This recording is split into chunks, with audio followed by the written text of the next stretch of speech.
Hi, everyone, and welcome back to my channel for an episode of Jack Jewell Live. I hope you're doing very well today, wherever you are. You may see that I've actually made some changes to my room, so I've been painting. Let me know what you think. And I have a very interesting interview for you guys today.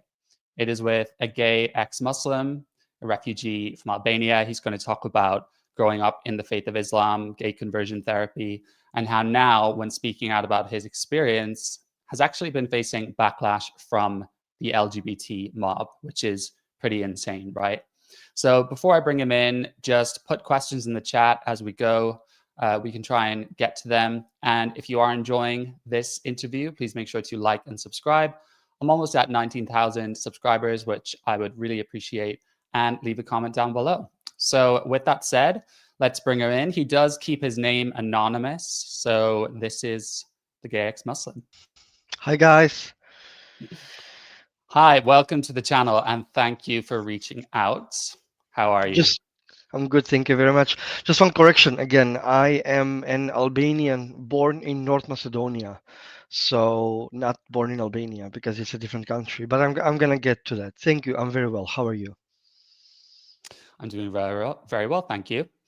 So, I mean, my viewers will have seen I discuss Islam sometimes, particularly what we're seeing in the UK with the rise of sectarian politics, the Israel-Palestine conflict, and how that maps itself onto the queer and trans movement, which is insane. So I know that you know all about this. And I didn't actually look into anything about your story because I wanted to hear it fresh. So where should we start? Take me to the beginning. Well, I'm 31 years old, born in 1994, Skopje, North Macedonia. Skopje, so North Macedonia is actually an ex-Yugoslavia, ex-socialist, communist kind of like a country. Born in a Muslim family, half Albanian, half Turkish, where my two families don't even speak to each other because apparently Turkish people didn't even like Albanians.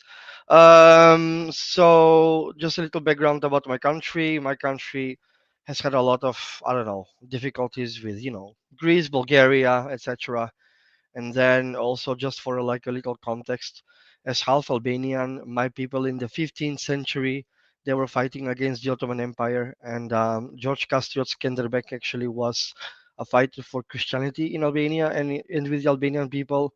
But then he lost to the Ottoman Empire, and then that's how we got forcibly converted to Islam. And this is a story that people in the West actually don't want to speak about, because in the West, people's propaganda is that somehow Islam is the victim, but Islam is not the victim, because Islam also colonized quite a lot of countries in the Middle East. So we are going to unpack all of that today. Thank you so much. So what time period was that when they effectively took over? The 15th century. So Mm. George Constantine Skenderbeg was actually one of the fiercest fighters for Albanian liberation from the Ottoman Empire, because the Ottoman Empire held us hostage for 500 years. And so he was one of the smartest. And actually, what he did was he joined the Ottoman Empire, pretending like he was gonna fight on their side. But basically, he did that to betray them and to fight for the Albanian cause, and to persevere Christianity in Eastern Europe. Mm. Yeah. How Islamic is Albania and Macedonia and these places now? So Albania, I don't know. I think now there are quite some people who want to persevere like their Catholic identity, but Macedonia is completely. So if you're an Albanian from Macedonia, you are Muslim. There is not a single Albanian from Macedonia who's a Catholic. I think because during the war period, people came down from Kosovo. So the people who came from Kosovo were mostly Muslim, and Mm. then some people who stayed in Albania, they were forced to convert or to pay jizya, a tax, kind of like Jews had to pay dhimmi laws. No, kind of like Jews. Yeah, well, Muhammad in his time, when he was spreading Islam, he forced Jewish people to pay to like he wrote dhimmi laws, basically, which made Jews second class citizens, kind of like Albanians were also second class citizens with the Ottomans. And so if you don't pay a tax, you have to convert or die. Basically, that's Mm, kind of like Islam. mhm. Yes, I have heard of that. It's crazy. So take me to your childhood then. What was it like growing up there and growing up in this faith? So, first of all, when I grew up, like from zero up until kind of like 9 years old, luckily we lived in a very like Orthodox environment, which basically made my childhood very safe. I really had like a safe childhood up until that point, but also because I was like a child. Of course, like all the other kids, sometimes you get bullied or whatever, but mostly kind of like just childish games. But then my story started when because we used to live in the apartment of my uncle. He sold the apartment, and then at 9 or 10 I had to move together with my grandmother, who by the way has been 3 times to the Hajj, to the yeah, so to Mecca and Medina. So they were very like fundamentalist Muslim. And then I wasn't speaking Albanian up until that point. Then I learned Albanian, and then those couple of years that I lived with my grandmother were like very brutal. So because I was also simultaneously kind of like entering into like my metalhead phase, kind of like a rebellious nature against the system, because in Islam you can't really do anything like not, you can't drink, you can't go out, you cannot party, you cannot pretty much do like any of those things. And so I'm a smaller kid. I have a bigger sister, and so basically my problem started when I kind of like showed some feminine traits as a young gay boy, and then I would get regularly beaten outside on the streets. I would get harassed. Like they would call me faggot. And then what people don't know about Muslims is that there is something that I call the haram police. The haram police is basically when Muslims try to compare their own Islam practice with yours, and they bully you because they don't see you as a Muslim worthy enough of the faith. And so, for example, if you're a gay guy, they're gonna be like, "Oh well, we are gonna beat you because you are a non-believer, because you're a gay guy, and that's haram in Islam." But then again, they're gonna go and like smoke or like gamble, which is all haram as well in Islam. And no, if you call them out on their own hypocrisy, basically they're just gonna like exclude you, which is really funny because if you think about the woke left, that's also how they operate on the same way, kind of like, hey, they position themselves on the higher moral ground, and if you don't agree with us or if you don't play by our rules, we are gonna bully you, we are gonna exclude you, you are not gonna be part of us. And so for me, seeing them join together actually makes sense, but then because they join together, they both become my oppressors. So Mhm. Yeah, so I can agree with that. So with Islam, there's obviously different sects. There are so yeah, many so Muslims all across. you have Sunni, you have Shia, but also there are even more sects. In Macedonia, you have the Bektash as well. You have the Dervish. So all of these sects, they have like different beliefs and branches of Islam. Mhm. I was brought up as a Sunni Muslim, like most of Muslims, because sometimes Muslims even say that Muslims are not even real Muslims. So yeah, there's a lot of division even within Islam. Yeah. So you said that you were brought up in a fundamentalist Yeah, version yeah. and that your grandmother was brutal. So, I mean, I live in London. There's a big presence of Islam here. I see women wearing the burqa. I see their attitude towards dogs.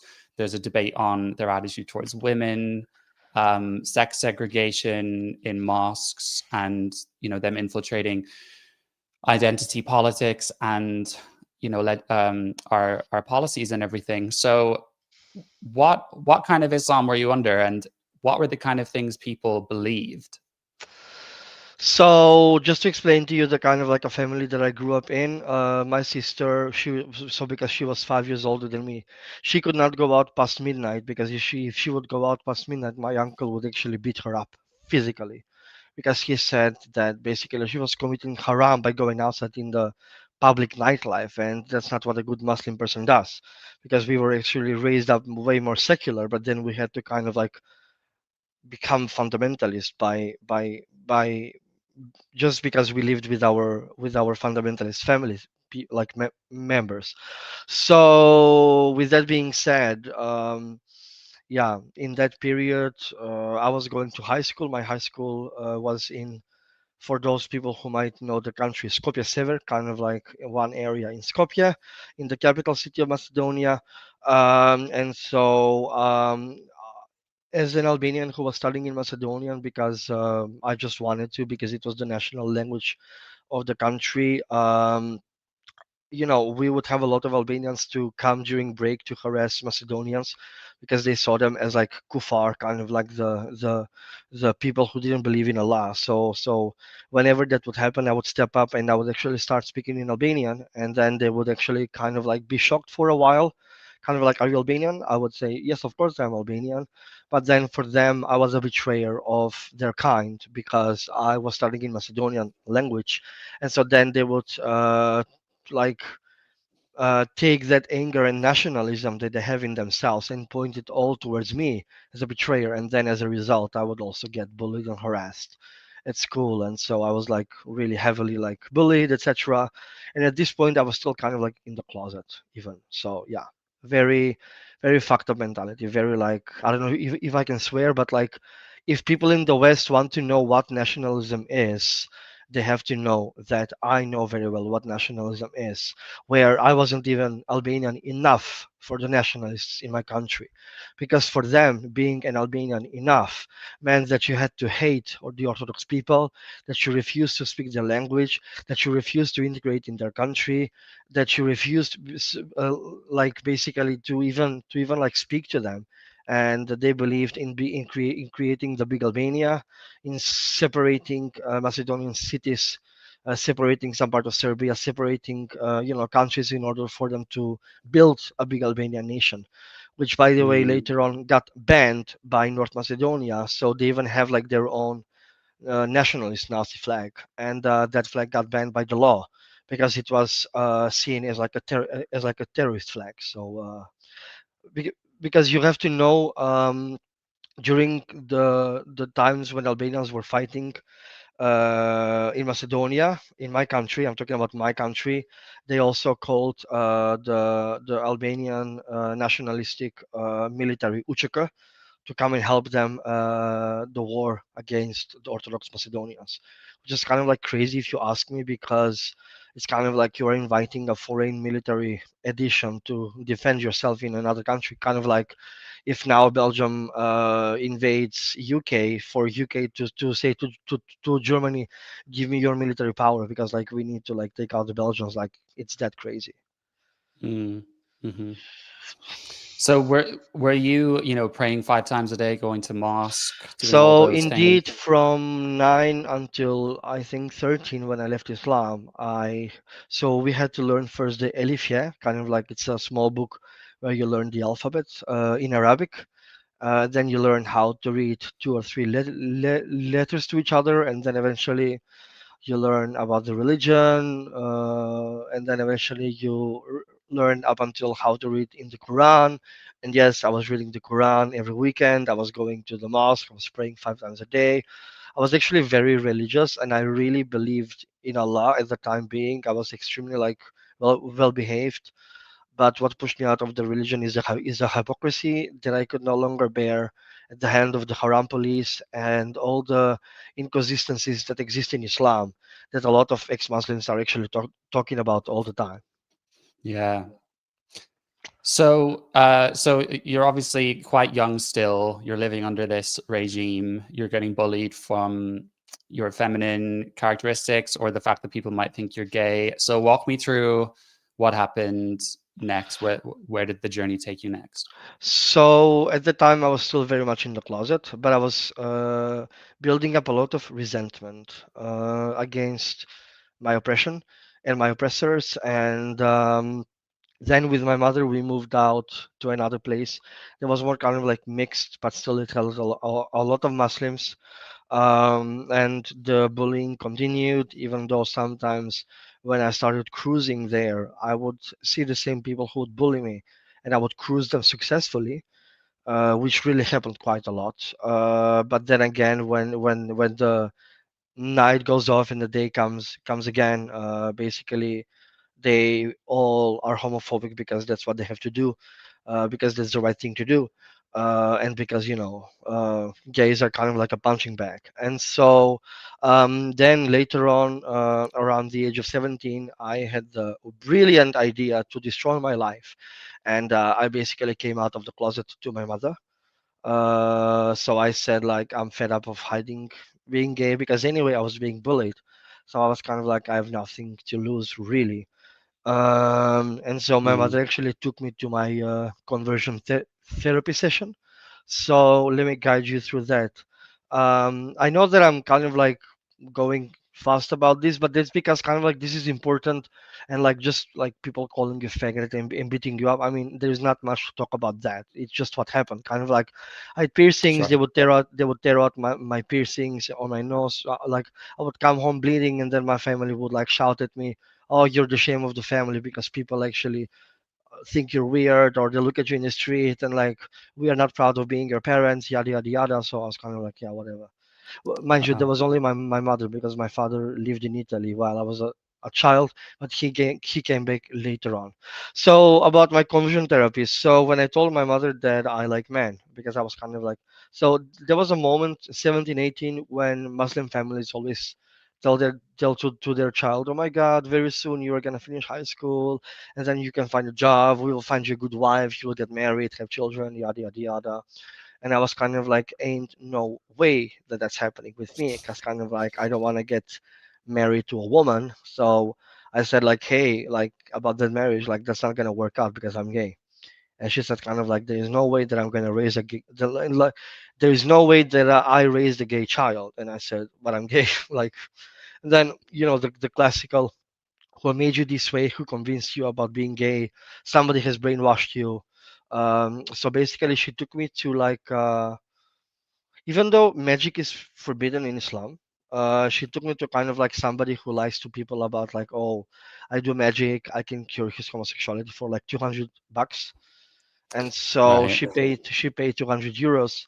And I'm gonna explain to you exactly what happened during my Islamic conversion therapy, which is like ridiculous. So first of all, at least where I come from, so sometimes I'm gonna be honest, this is kind of like tradition mixed with religion. It has nothing to do, I think, with like the Quran or something. It's kind of like just cultural elements based in the faith. But where I come from, people are not educated, so they're not even aware about the differences of culture versus religion, and so they just kind of like think that this is part of religion. And so she took, I don't know how you like it's not metal, but it's a form of metal that kind of like melts in hot water. I don't know. So Mm, basically she covered me up with like a blanket. She was reciting the Quran. Then she had to like throw the metal into water, and then the metal would like dissolve. And basically, what she would do is she would read the figures, and she came somehow to this magical conclusion that I'm a homosexual because of of a curse that the side of my father's family has put upon my mother when they got married.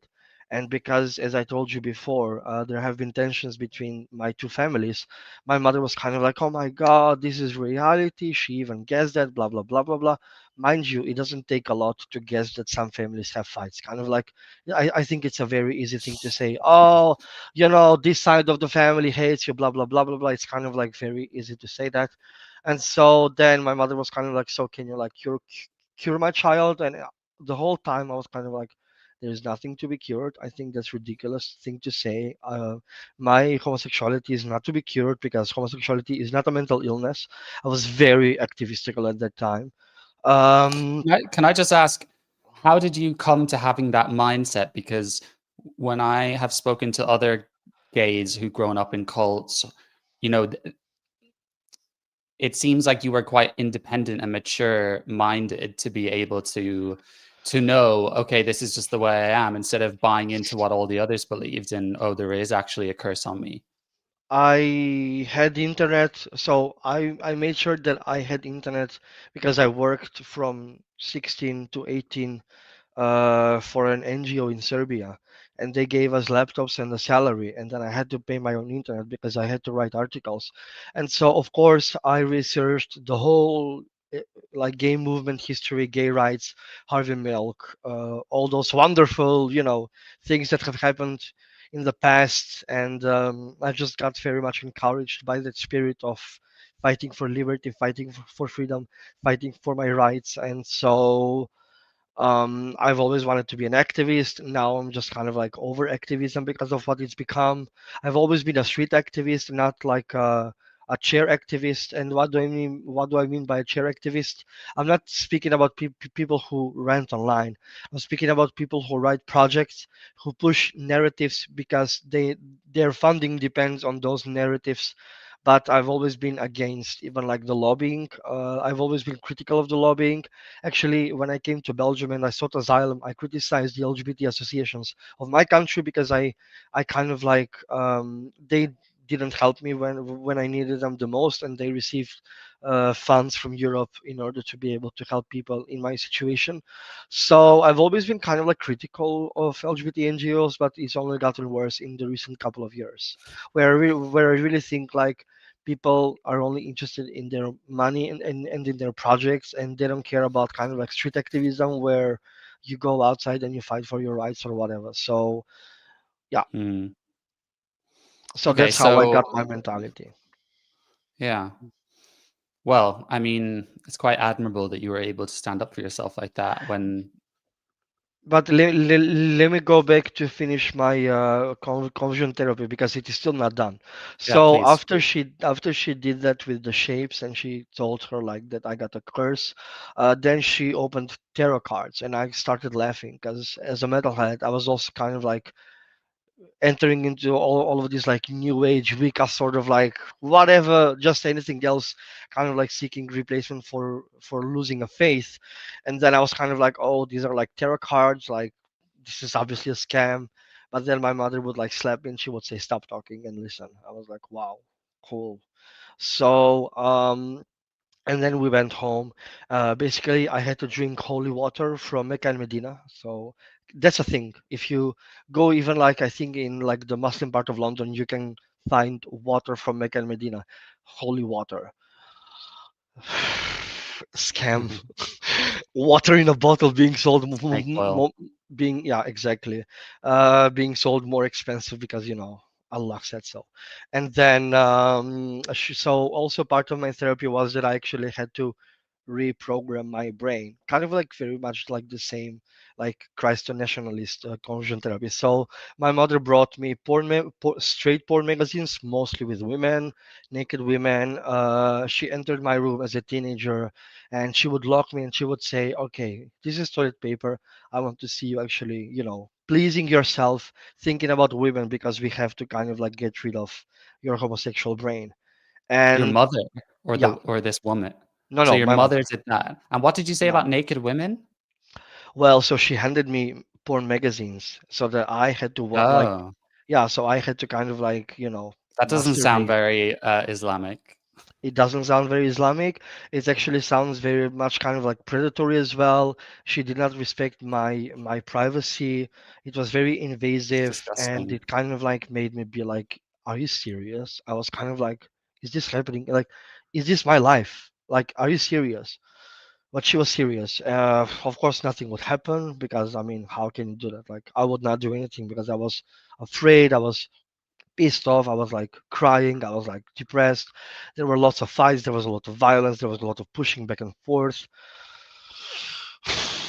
And so basically when they decided, so my mother and then also my father came back, but even before he came back, my mother decided that I didn't want to cure my homosexuality because I was kind of like stubborn, so I chose to be gay.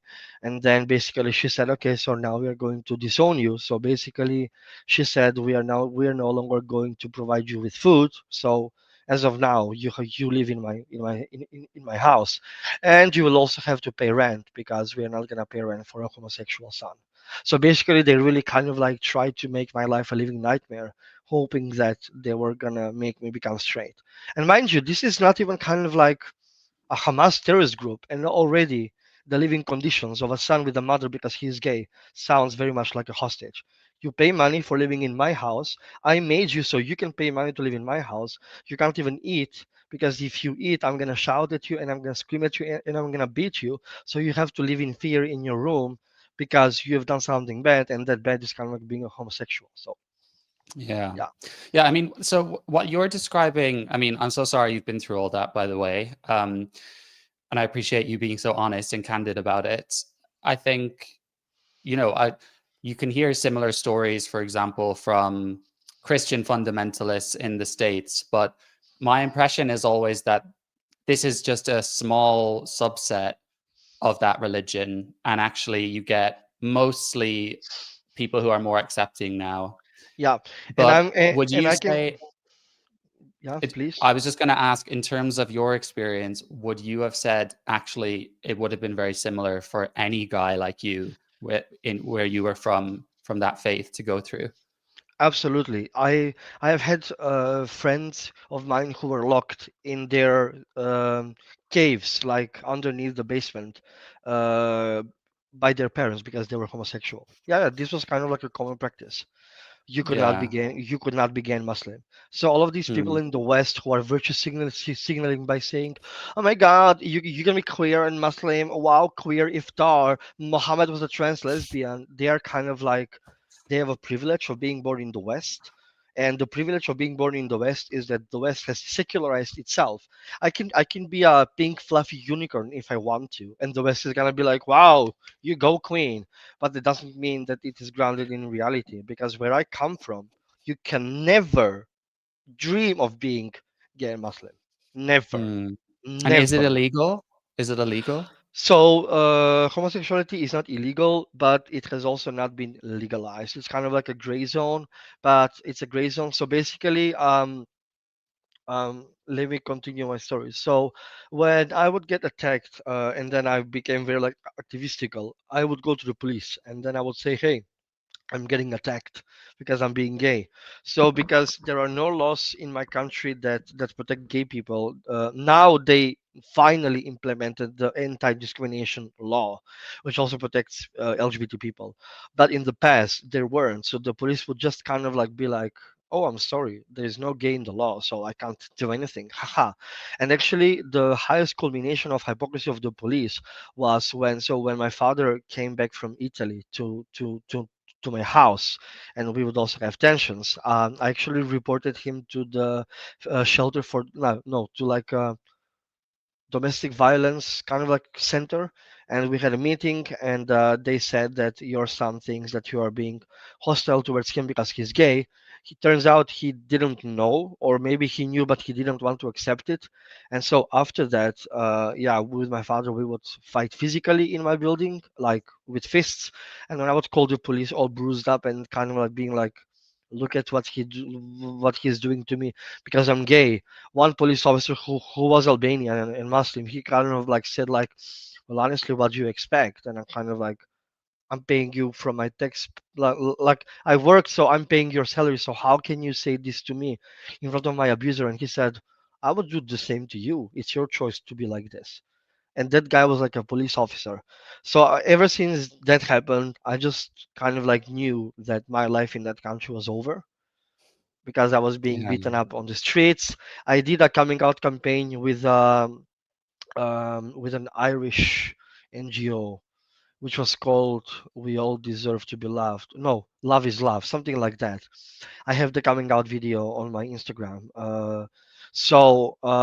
And after I came out nationwide on TV, radio, newspapers, magazines, and everything, I started receiving a lot of death threats. I started receiving a lot of hatred from Albanians, from Muslims, also from Orthodox people. But so while I'm speaking about Orthodox people, just to come back to one of your points that you said about Christians and Muslims. Look, I lived my whole life with Christians. Everybody that's a metalhead in Macedonia is not a Muslim. They're all Christians. They have accepted me. They have loved me. They still love me up to this day. I'm still friends with them. We still go out. most of my friends are non-believers, and during the first gay pride in Macedonia, sure, the Orthodox Church did like an anti-pride protest, kind of like one mother, one father, but that's as far as Christians can go. Muslims, they beat you up. It is not even comparable. You cannot compare somebody who is just being like, we are against this just by words, with people who see you on the street and they have such a hatred towards you that they come to you and they punch you in the face, they assault you, they chase you, you have to run away, you have to cry. Even if you cry, they don't have empathy. This is something that people need to understand. They only have blind devotion to Allah, to the Quran. They don't have empathy for you, for your words. They pose invasive questions, they attack you, and they laugh and they leave, and they think that they're doing the right thing by their Quran, by their religion, because to them it's illegal to be gay. That's why easily they can kill gay people in the Middle East. But because in Mm, Macedonia you can't kill them, so you just beat them up every day because it's fun.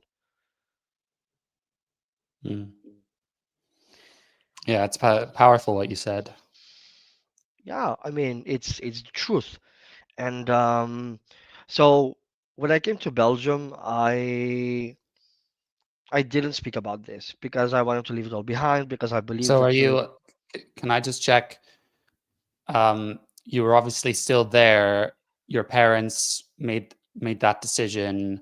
You were getting death threats. Is this when you went to Belgium? How did you get there, and what age were you? yeah. So after I was being beaten up on a daily basis, up until a point where I would have to like hide my face with like clothes like this, or when I would go to the bus, I would have to turn around all the time because sometimes people, so they didn't even announce that they would attack you. They would just sit behind you, and when the door would open, they would just smack you and they would run away. And so you are left there to kind of like cope with like, oh, of course I'm gay. It's normal. It became my normality. My daily life was, oh wow, cool. Or if I would pass one day without an attack, I would be like, oh wow, today was a good day. Like nobody attacked me physically, which is kind of like ridiculous looking back because I could not even go out anymore because I was just afraid constantly that somebody is going to attack me. So yeah, It's awful. yeah. But can you reframe your question again because I think I'm kind of like straying away. I was just saying, so it sounded to me like the next step in the story was you coming to Belgium. I was just Ah, wondering how you made that so transition. so when that was happening, I went first through a very, and this is not me lying or exaggerating, but it's normal that I was very depressed. I had nobody on my side to protect me. I was vulnerable, young. My parents who were supposed to protect me, they betrayed me, they abandoned me. People on the street hated me.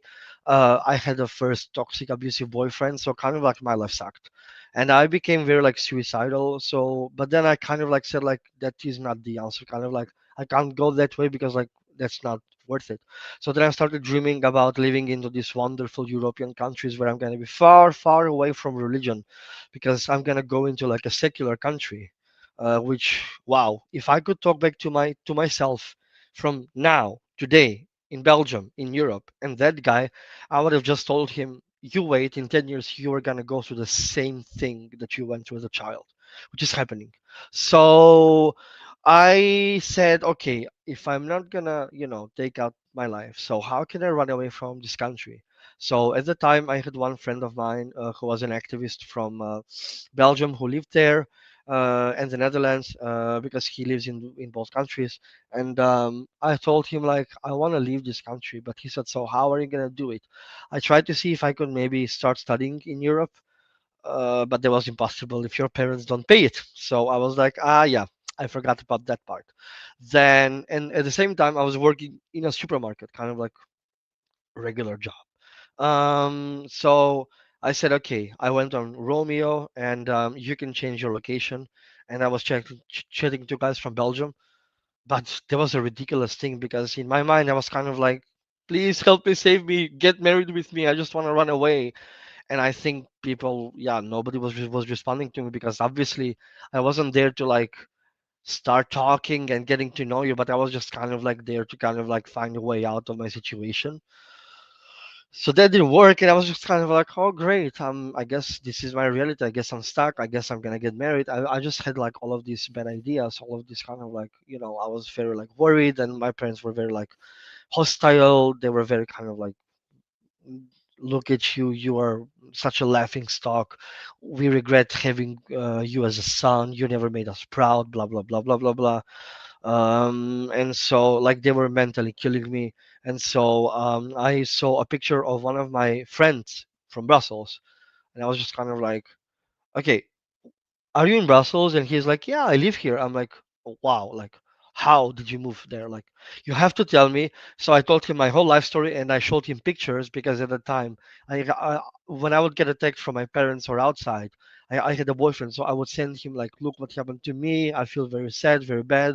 So I had some pictures, and he said I applied for asylum, and I said I don't care.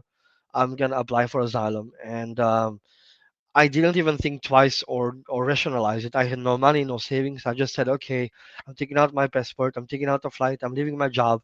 I did all of this behind the back of my parents. They had no idea. They had no idea. I slept in the same house while working on my plan.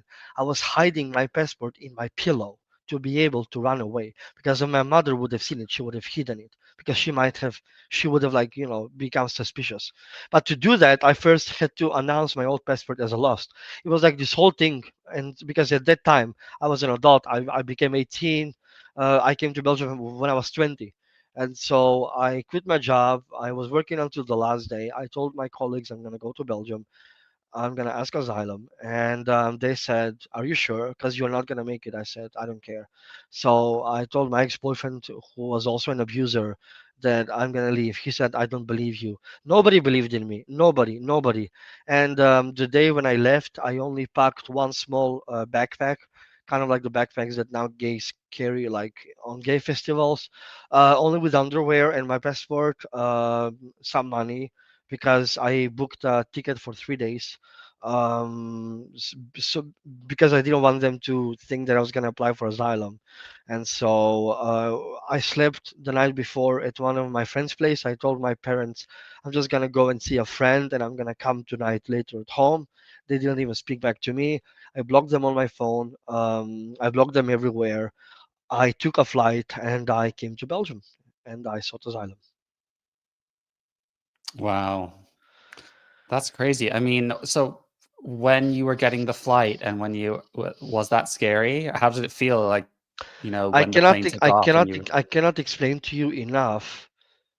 I mean, I must have been crazy at 20 years old to take the risk of just being like, I don't speak the language, I have no money, I have nobody, I just have this crazy dream that I'm gonna go and ask for protection because I'm a homosexual in Europe. And I was in a flight, I was talking to a stranger because at that time I was so alone, I would talk to anybody who would listen. So I was kind of like, yeah, I'm going to Belgium to seek asylum because I'm gay. And he was kind of like, oh wow, like how do you feel? And I was like, I have no idea. I was like, I have no idea what's gonna happen. And so I came to Belgium. I and was you spoke placed. did you speak English? Yeah, of course, because Right. when I was growing up, I listening to metal exposed me to English, and I really love metal. I still do. I'm 31, and so it became kind of like my escape as a language. But I also didn't know that I have a talent for languages. I mean, I speak now seven of them because I also learned Spanish via like telenovelas. So I spoke English fluently. And so when I came to Belgium, I applied for asylum. They placed me in a like asylum shelter for asylum seekers, and it is really like it is not as like how extreme far right people describe them. It was like one room with eight people, overcrowded. The toilet was disgusting, hygiene zero. Nobody speaks English. Nobody spoke any of the languages that I spoke. So you are in a room full of people who don't even speak your language, and you're just kind of like, what is this? What is this? So I was supposed to stay there, but I didn't because I said this is not why I came to Belgium. I said I'm not gonna like after everything that I went through, I'm not gonna go through that as well. So I told my friend from Macedonia, I was like, okay, this is it. I'm gonna go to Brussels. If I have to do what I have to do, I didn't care. I was so young and kind of like I didn't think even twice. I was just running away from my oppression. And I said, if I have to kind of like, sell my body, sleep, be homeless, I didn't care. I just said, I'm not staying in the shelter center. So it was a weekend. They didn't even have buses from like the French Ardennes in Belgium to come to Brussels. So I said, but I'm not going to stay until Monday because I also came across I think Serbs and Albanians in that camp who also told me, "So why did you come to Belgium?" I said, "Well, because I'm gay," and they said, "Ah, you don't speak about being gay here because we're gonna fuck you up." Sorry again for swearing. And so I said, "Okay." So they are threatening to me again. No, nobody speaks my language. It's in the middle of nowhere. So I just basically took. They gave us a plastic bag of food, and I said, "This is it."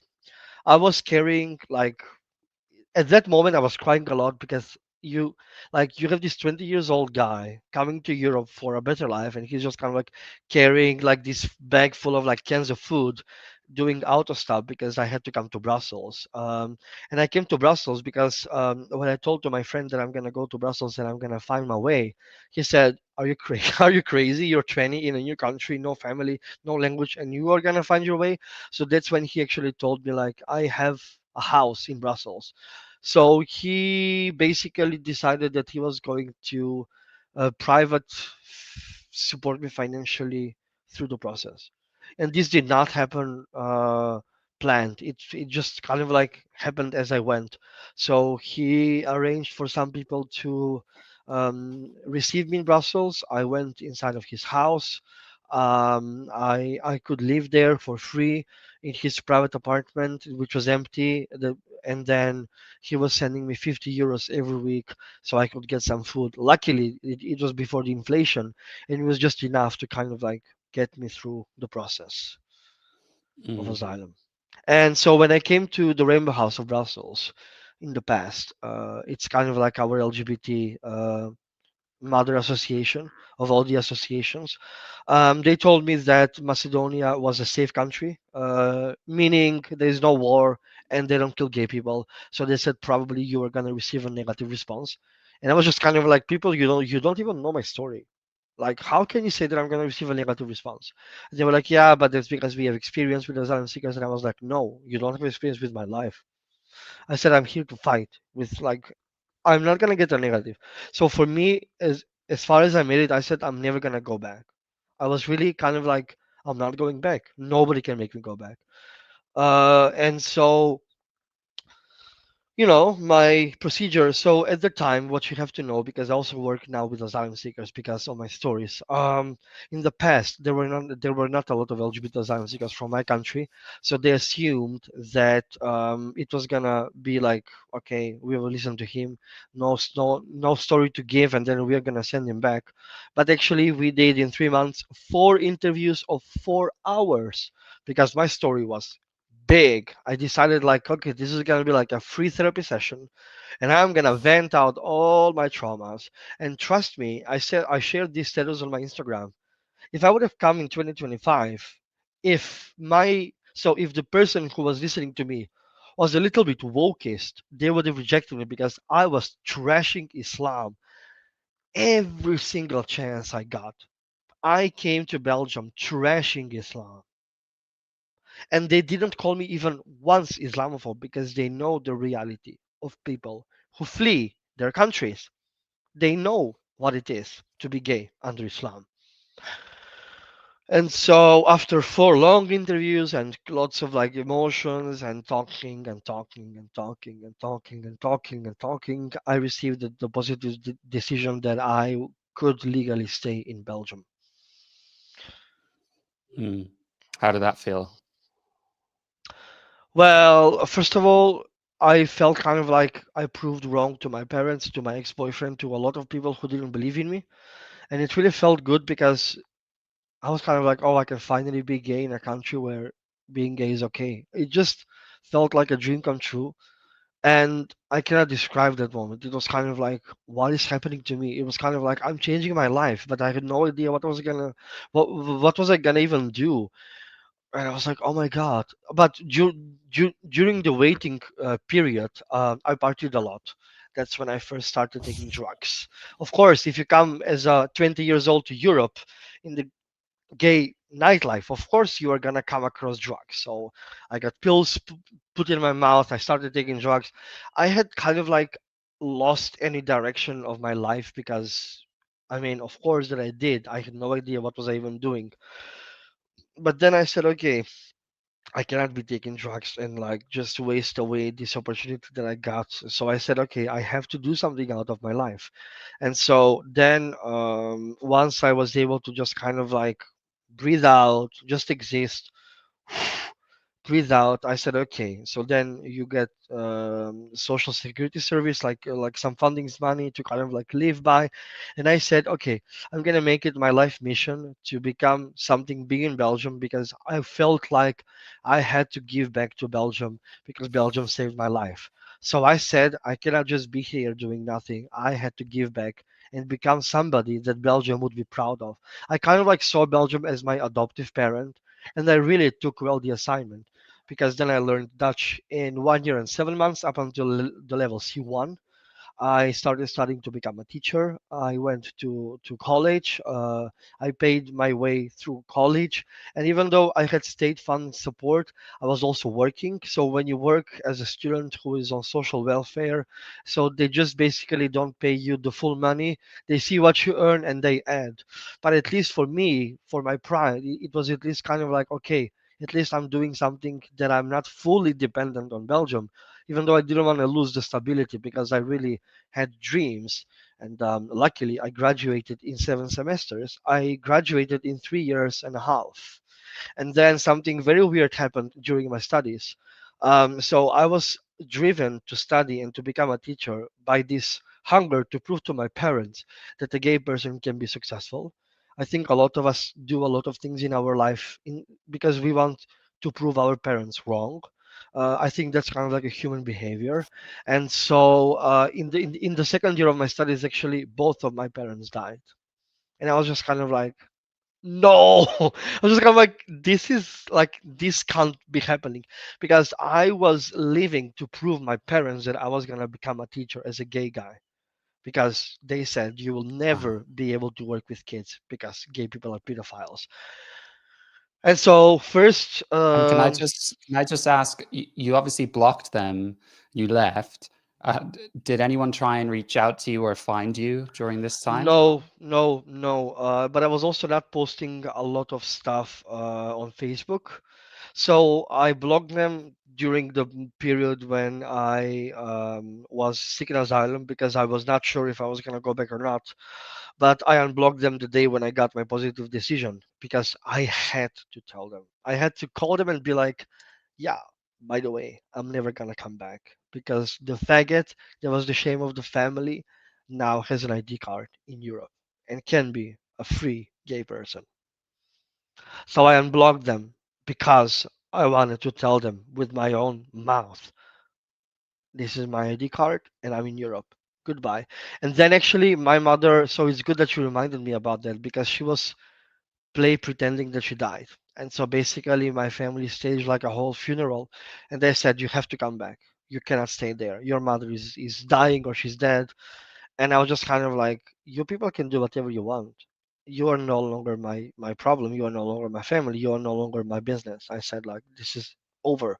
I said like, you treated me like nothing. So this is for me everything. It's my future. So I'm not gonna come back even if she dies.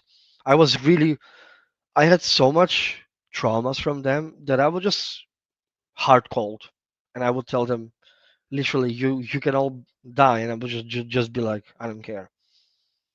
And so when they really died, well, first my father died because he died from cancer, and I remember writing a poetry on my Facebook wall, a poem because I had a lot of feelings about that. I hated my father my whole life. I never loved my father, but he was still my father. I cannot describe it. You can hate your parents as much as you want. They're still your parents. And I felt guilty for not feeling empathy for my dying father.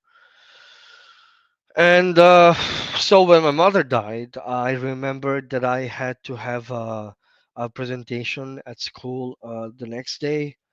And so I go the next day. I was extremely pale, and I told to my colleagues at school, like, "Wow, my mother died," and they were kind of like, "Well, who cares? I mean, you hated them, right? So, but good for you."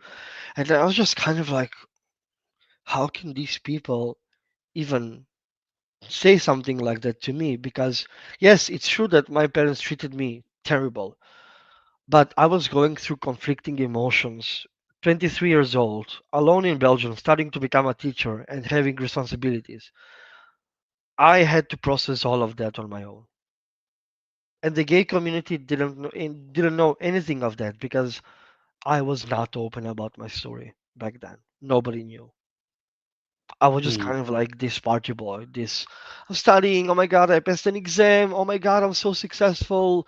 They only saw the positive sides of my story, but they did not see when I was crying and cutting materials because I had to go teaching, and then when I was dealing with some girls from my classes who were laughing out at my Dutch, which is now perfect, and who said like you're never gonna make it because you are not from here, because I started studying only when I was like 2 years in Belgium, but I ignored all of them because I said these people are kind of like my parents that never believed in me, and I said I'm gonna prove everybody wrong. I just kind of like said like I have to prove everybody wrong. I have to prove everybody wrong, and in the end I did prove everybody wrong.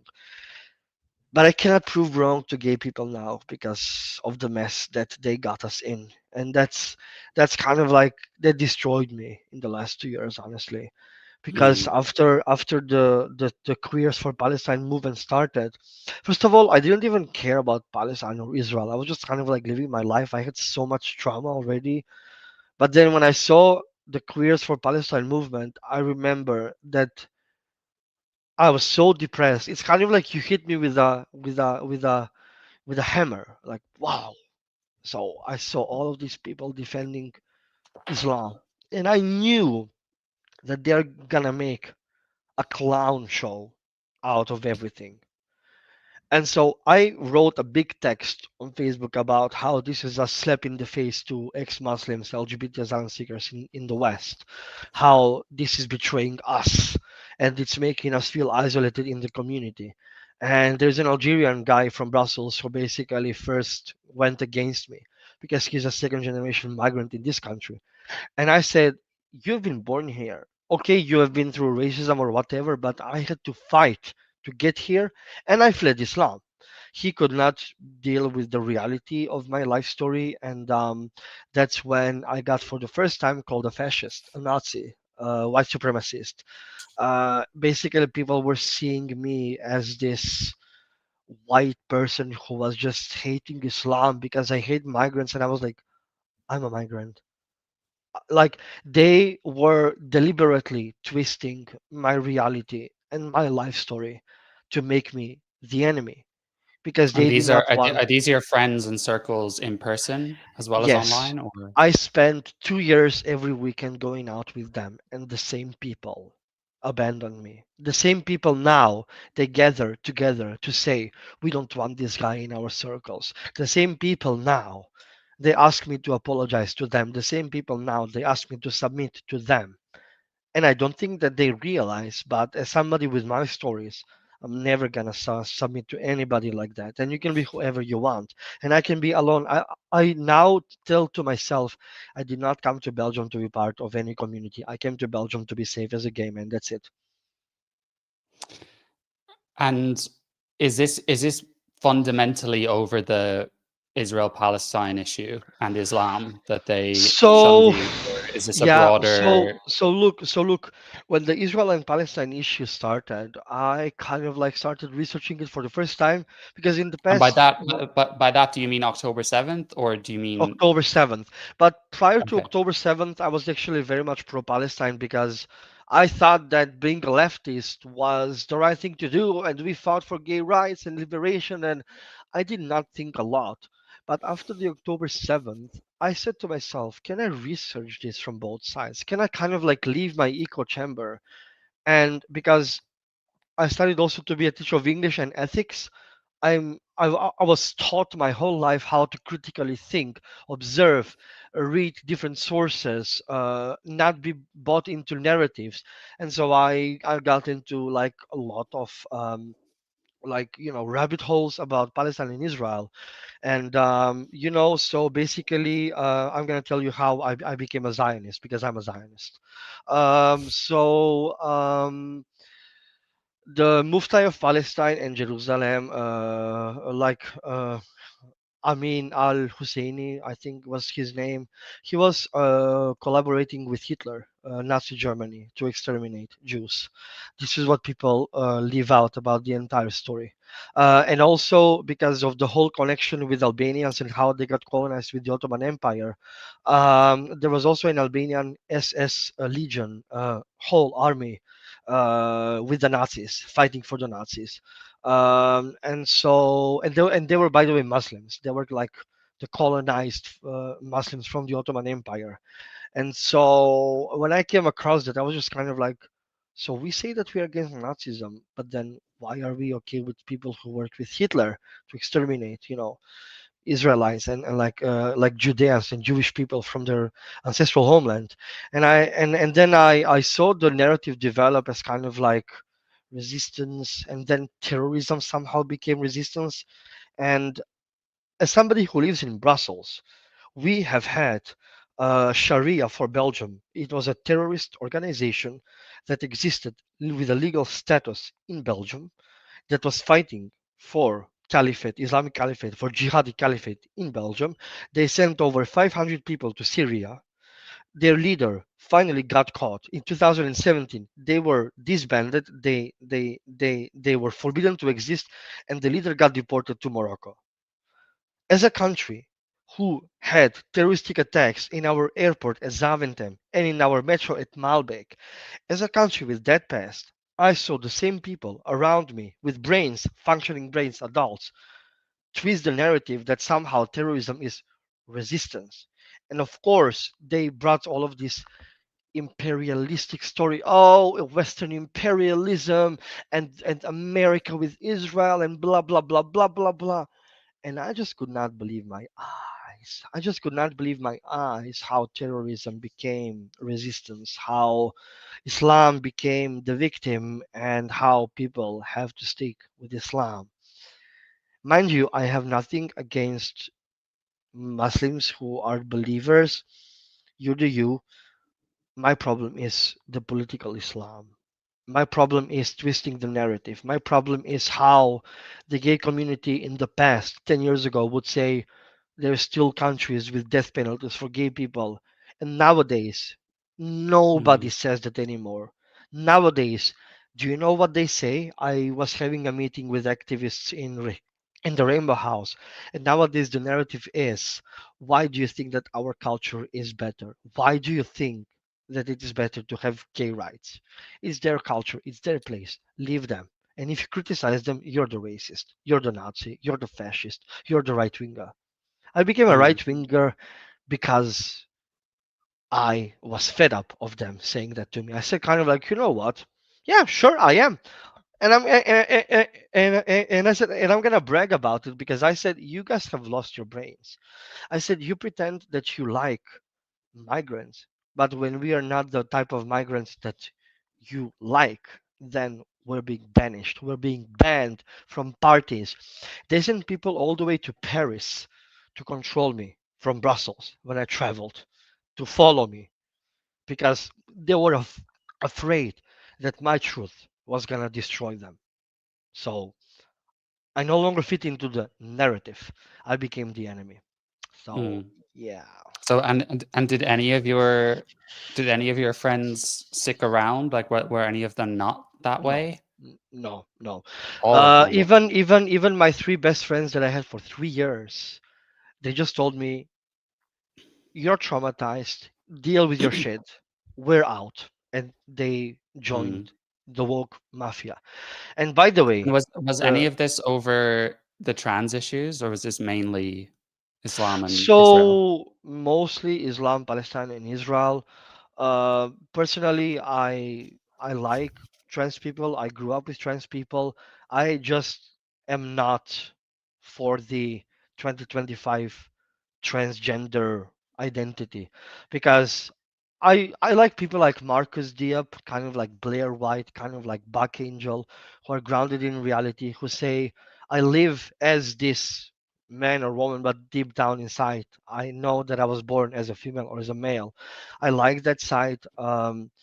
But I was one of the first people to criticize being non-binary when it all came out, because I remember a couple of years ago when the narrative was, oh, non-binary is not trans because it is gender expression, not gender identity. People have forgotten. I don't forget.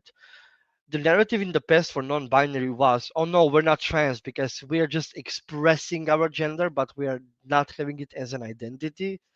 Now non-binary Mm, became a trans identity, and I saw everybody around me definitely. dress up and say, I'm trans, and I was like, you're not trans because you go to work as a man. You just put high heels to come to a gay party and pretend like you're somehow the same as somebody who takes hormones and transitions and goes through all the difficulties about that. So, and then I was speaking against that. I was also speaking against, like, because I was for a short period of time part of like the fetish subculture. It's all funded. They all work with NGOs. They all fund themselves. And so when I said, like, okay, I didn't like some Brussels puppies because they were kind of like labeling Leatherman as Nazis, and I was against them. And basically, all of these things brought me today to being banned and not welcome to hang out with the people of Brussels. Well, mind you, I'm not banned Mm, from bars. I can go to a bar and have a drink. But if it's a party organized for the community, especially from people who say we're pro diversity and inclusion, blah, blah, blah, blah, blah. No, no, I'm banned. Because now the narrative is, oh, but if he comes, he's going to talk about politics and we cannot listen to him. It's kind of like, it's not that you cannot listen to me. I don't talk about politics when I go out, but they never gave me a chance or an opportunity to explain myself. They just took my story and they twisted it into this: I'm a Nazi, I'm a fascist, people should avoid me. They slandered me on social media. Yeah, basically now I'm a persona non grata in Belgium. So mm, I went through all the shit that I went through just to be able to be seen as a bad guy from LGBT people.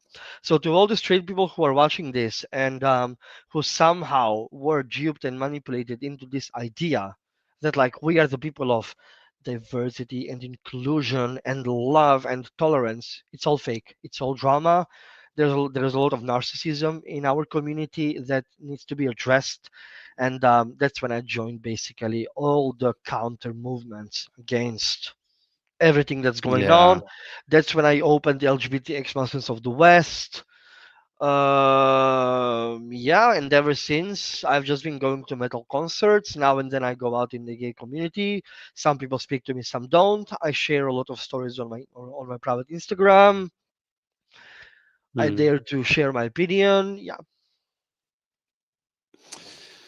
Yeah, well, I'm sorry to hear about that. And while I cannot relate to your story of leaving Islam, I do relate to the second part of of the queer cancellations and losing a lot of people that you thought cared about you beyond political yeah. And opinions. for the people who are gonna be in the comments saying things like, oh, we don't support Islam. We just don't think that people should be genocided, blah, blah, blah. First of all, it's a war. It is not a genocide. And I'm saying this as somebody who went through a war in my country. Our wars, so we had like a civil war between Albanians and Macedonians. It started in 2001. We had a second wave in 2010, in 2011, and then the European Union like said like no, this is how things have to go. They made a ceasefire and then the war stopped. I've been through a war. By the way, my laptop is almost running out of battery, so How much are it's we on? uh 19%, but I can join 19. Okay. from, yeah, but It's so it's all right. So yeah, I kind of wanted to take thank you for sharing your story, and I'm sure, we're kind of back to this whole it gets better kind of mantra when it comes to gays that have been ostracized because of disagreeing with things that are pretty normal.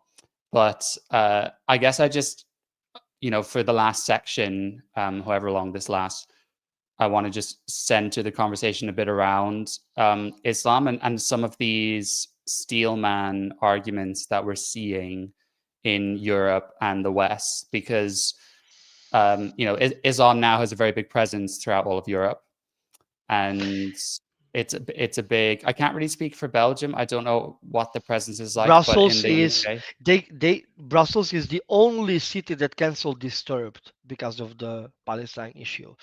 N- UK, France, they let the concert happen. Brussels is the worst. Brussels is the only place where Islam took over officially. Islam is taking over Brussels, and what do you mean I'm by the saying concert? What are you talking about?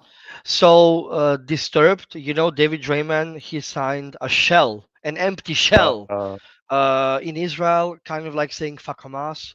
And then people made this into like a whole debacle. Oh, Disturbed supports genocide, blah, blah, blah, blah, blah. And the police said, oh, that day when the concert was going to take place, there are lots of, so there were strikes announced against the government. So they said, we don't have enough police power to stop people. So they said, for security reasons, we have to cancel the concert in Brussels. And they did. And then the concert of Disturbed did not go through. And then I yeah. followed it. I followed the concert throughout Europe like maniac, like, oh, please let us be the only country. And we were the only country. And I trashed Belgium on social media about that. I made fun of Belgium. I said, this is how far we have fallen, that a metal concert can't take place because of Islam. And Mm. music is haram Well, in Islam. So we had a very similar decision over the recent football match of Aston Villa versus yeah, I saw that. Maccabi Yeah, Tel I know. Aviv. Yeah, yeah, yeah, yeah. So yeah, it was positioned as, this is protect people's safety, but honestly, we all know that it's just capitulation against this big community. Yeah. Let me try and get these thoughts out on this, because um, this is becoming an even more polarized debate in the UK, and I think we are seeing conversations happening now that people wouldn't have had on mainstream broadcasters a few years ago. So I think that's a positive thing. Um, we've had, like, I'm sure it's the same in where you are, a very fast-paced demographic change. The Muslim birth rate is much higher. We have huge waves of migration from the sub-Indian continent, and also a huge problem with our asylum system and illegal immigration. Jack, So, I mean, there are people online that convert Christians into Muslims. I had in my class when I was a teacher in Belgium, because I now left teaching, I had a student who was born in Belgium who became a Muslim at the age of 14. Because becoming a Muslim, you just say the Shahada and you become a Muslim. yeah. It is happening, and this is not propaganda. The videos are up there. People say the Okay, Shahada. They let me ask your opinion on this. So the UK has around 6 million Muslims, right? Um, Now, the way that I'm seeing these conversations positioned at the moment on the news is we all know that the majority of Muslims are peaceful and want to integrate in our society and get on with their lives, but we do have a certain percentage that are, inclined towards radicalists. jihadism Yes, and yes, terrorists, yes. and we can see that in the amount of terror. 45,000 men on the terror watch list, for example. Every terror attack, 90% of terror attacks over the last few decades have all been Islamists. It's So, a I mean, yeah. how can you explain this? And would you say that actually the ambition to take over the UK, take over Belgium, other European countries, and make it majority Islamic, is this something that actually way more Muslim families going about their lives in our countries actually cognitively, think day to day. How prevalent Look, do you feel I this I ideology think is? look, I have some best friends now that are Muslim girls. There are two types of Muslims in the West. Muslims who know Islam and who just say, I just want to be a Muslimah, but I want to live here because the West protects me from my religion, and I love Mm, them because they are grounded in reality. And then you have all the other people who say that Islam is peaceful, they do taqiyya, they lie, this is not real Islam. If you say, yeah, but there's terrorism, yeah, that is not Islam. But sure, every single, person living in Israel is somehow Zionist, which is a double standard. So, but those people, I was watching a video in America, and a Muslim I said, yeah, but they're like a small minority. Why should we all get bad rep because of it? It's because that small minority sometimes can cause lots of damage, and we cannot let that happen for it to cause damage. So, yeah, there are two types of Muslims who do taqiyya and people who say, I just want to live here because the West protects me from fundamentalists in my own circle. But there yeah. is no moderate Islam. Moderate Islam is What, an illusion. yeah, I was kind of going to touch on that. So, I mean, another argument I hear in relation to that is there are these moderate Muslims, however you describe them, but that I was watching a you got to video. let me finish my questions, man. You got to let me finish my questions. So yeah, that there are moderate. People say that there are moderates, but the problem is that when the bolder terrorists or people trying to infiltrate our institutions, demanding certain policies, Sharia, like all of this, when those people try to further their cause, these moderates are more likely to actually stand aside and not say anything. Would you say that? Yeah. So that's why there are no moderate Muslims. There are just people who don't practice Islam the right way. I was watching a video about this from a guy. What's his name? But he's a very smart, kind of like. Wait, let me find his name. Douglas Murray? No. Oh my God. Come on, I just shared him today. Raymond Ibrahim. So Raymond Ibrahim put it very nicely. There are no moderate Muslims. There are just Muslims who don't practice Islam the right way, and Mm, whose humanity stands above their religion because they know that some yeah. things are not good, in like morally speaking.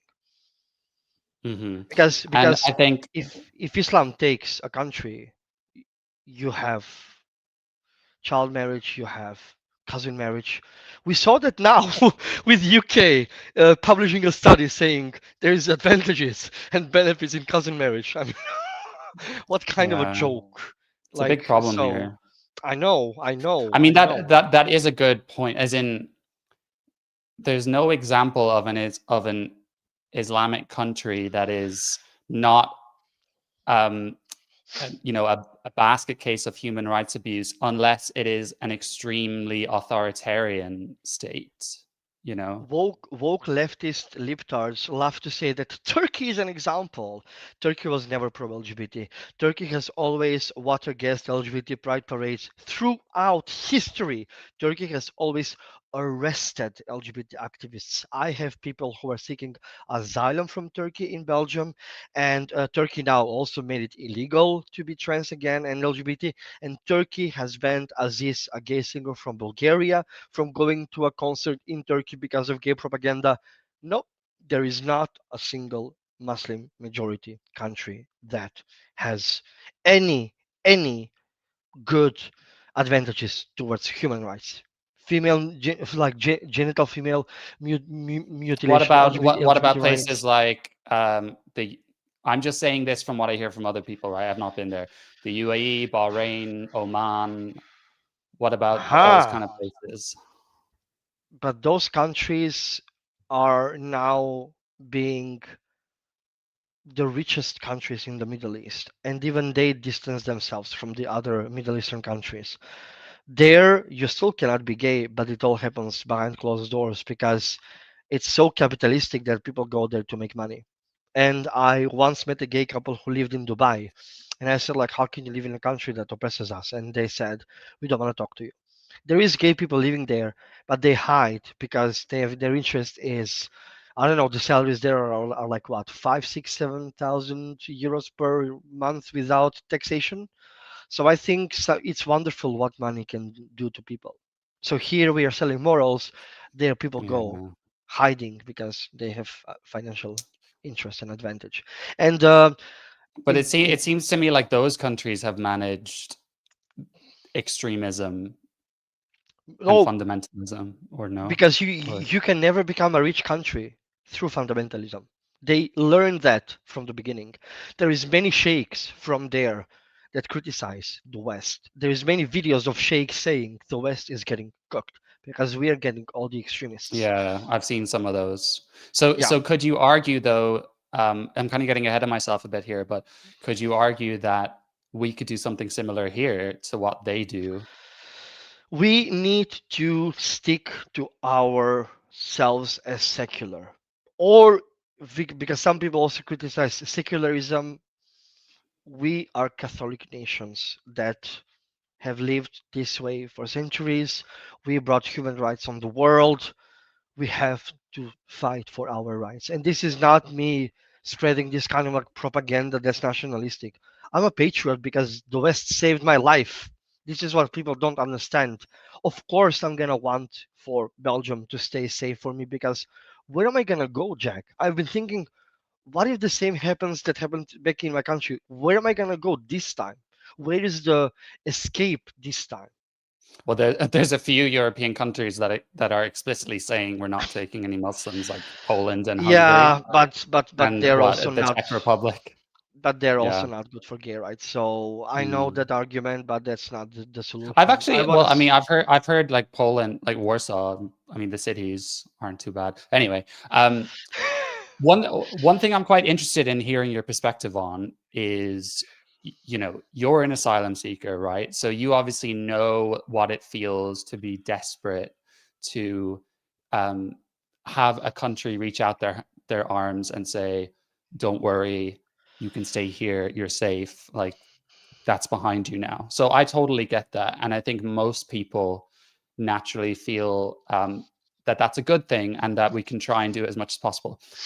Now, in the context of the UK, and I know it's a lot of Europe, the majority of men coming over on the boats illegally and asylum claims are coming from countries such as Afghanistan, Sudan, Eritrea, um, Somalia, basically very, very high percentage Muslim countries. Actually, the highest number of asylum claims we're getting every year are from Pakistan, which makes no sense because I think your case is interesting, right? Because the human rights legislation, human rights frameworks, the lawyers, the proceedings, you know, we have all these new forms of legislation, like, you know, we brought in the Modern Slavery Act in the past decade, and all of these things are well intentioned, but now actually an extremely high percentage of asylum seekers, they're not just seeking asylum saying, I'm fleeing war. They have a very unique story on, I'm a modern slave, you know, I'm a homosexual from Syria. You know, there's a drug gang in Afghanistan that are after me. Like they have very specific stories, so it's difficult to prove them wrong, right? And we know that there will be some gays just like you who've made it here, and you know, if they have, they're probably not the type of person to like carry on Islam and make people wear burqas and all that. And I've met some guys like that who are from an ex-Muslim background, and they're, to me, they're just like a Westerner in every Yeah, sense of the word. You know, they do but that's all because normal we want to Western be. But that's things. because we love the West. We adore the West. The West for us is the safe space, is our safety. But people who But hate the West, how do we manage this? Because a lot of people in this country now are getting so fed up of mass uncontrolled illegal migration, broken asylum system. We have stories of young girls being raped by illegal yeah, yeah. immigrants, But so look, all sorts of things. And then so unlike you, which is very admirable. You said, I want to give back to this country. Like, unfortunately, we don't see that a lot in terms of, people kind of being a perpetual drain on the state. So, No, I mean, no. how do we, some people There just want are, us to completely close the doors, It's like, yeah, that's, we've yeah. done enough So for them. I have 7% battery, and this is actually, I have so much to say about this. If this goes out, maybe I can join from the phone, but I really want to talk about this. I work still with migration. This is my topic of interest. And sometimes Try, people tell try, me, try and give me like 5 minutes on it, if you can, and then we can uh, end. Just yeah, so you okay. don't.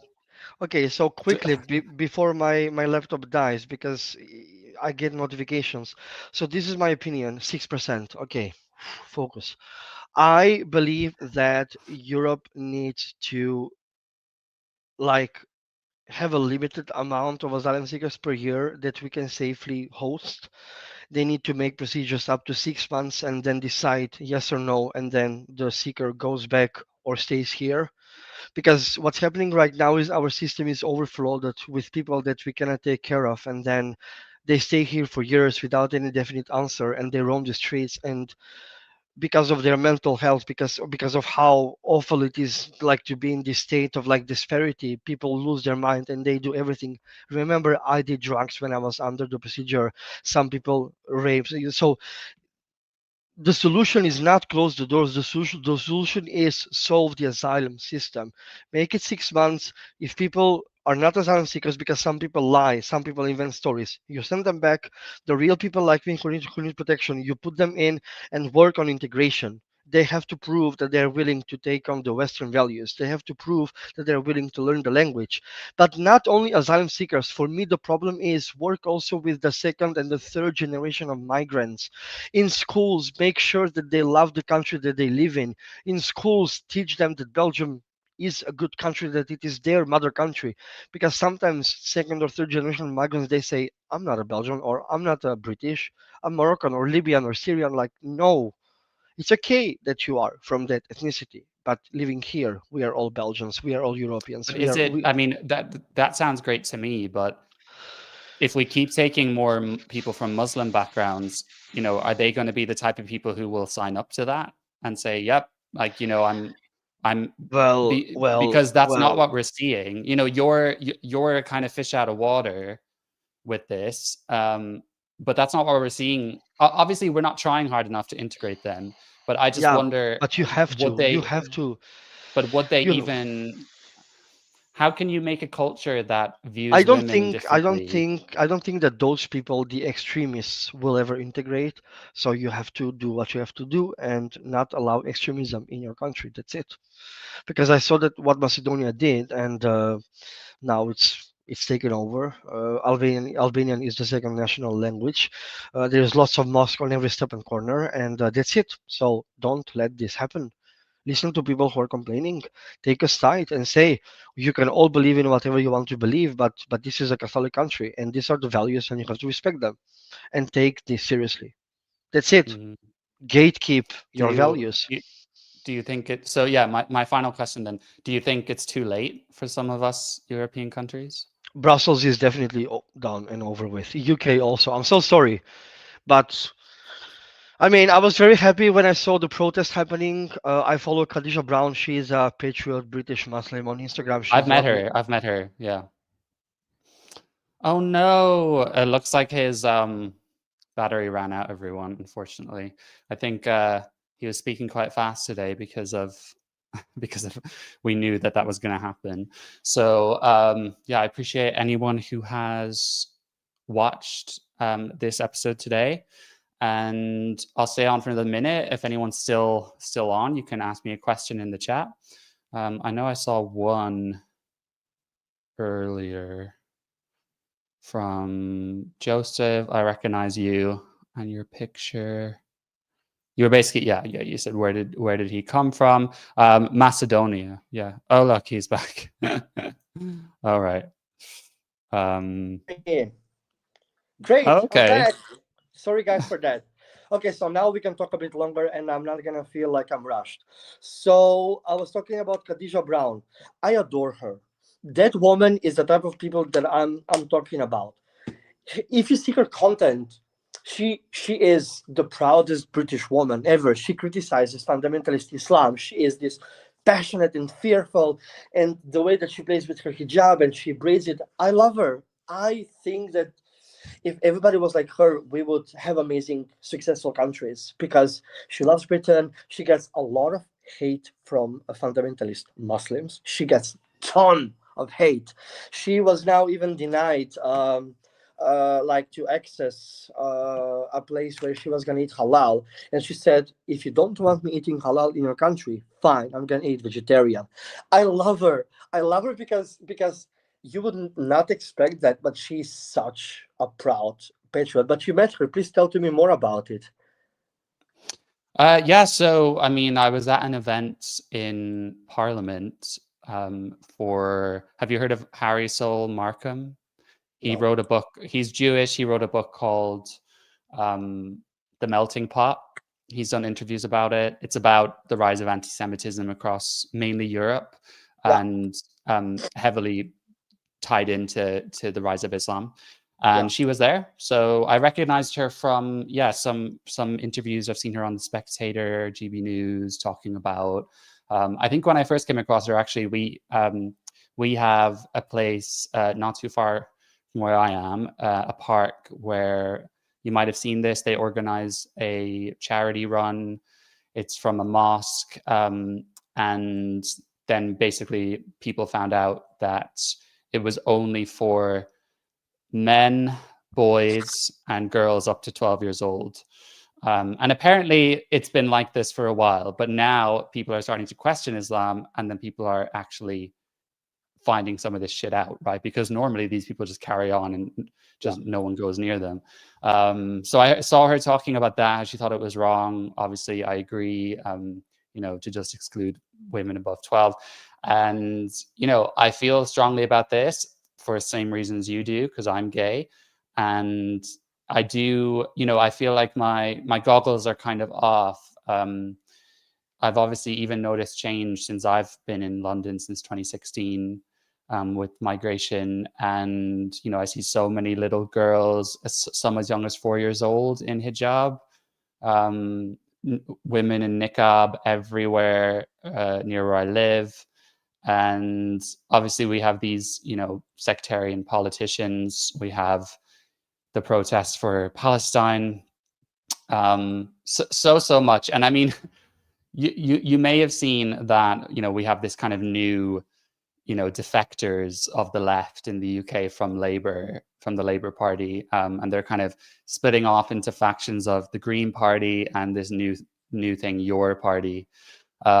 But that coalition is, before it's even begun, it's already started to break down, because in this new Your Party, um, you know a few of the Muslim MPs have already left because they dared to say that they believe in, females having their own spaces. And, I thought it was quite endearing how they thought that they would be spared by the woke mob. But they're trying to hold this, the Green Party and then this movement, they're basically the same.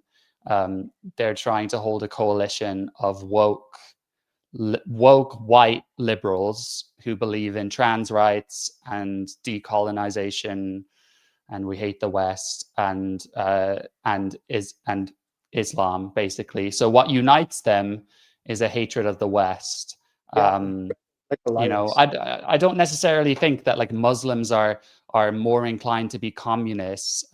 Maybe you can comment on that, but I think it's convenient for the Muslims to align themselves with these far left economic parties, and then it's convenient for Yes, the others to align themselves with the Islamist parties. And what unites them, in my opinion, is just hatred of the West. we have seen this happening with Iran. Um, when Khomeini got in power, he was supported by French communists. French communists went to Iran because they believed that Khomeini was going to save Iran. And when they were told, okay, but now you have to cover up, they said, Well, if we have to cover up, it's a small sacrifice for what he's gonna do for the country. Actually, Khomeini's speech is on Google. People can look it up, and his speech is extremely woke left, kind of like against imperialism, blah blah blah blah.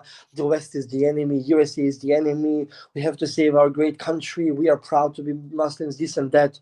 But basically, Khomeini, look what he's doing now to his people. He is oppressing everybody.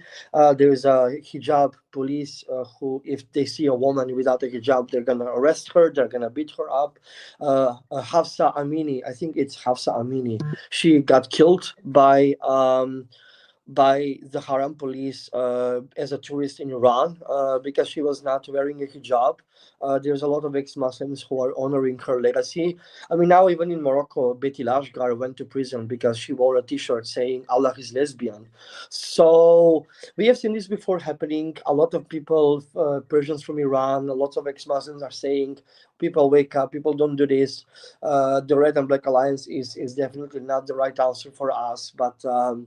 You know, what do we know here? The woke mob left thinks that that's the right answer, and they don't see how they are actually going against themselves, because even in Brussels we had attacks on our cruising bar.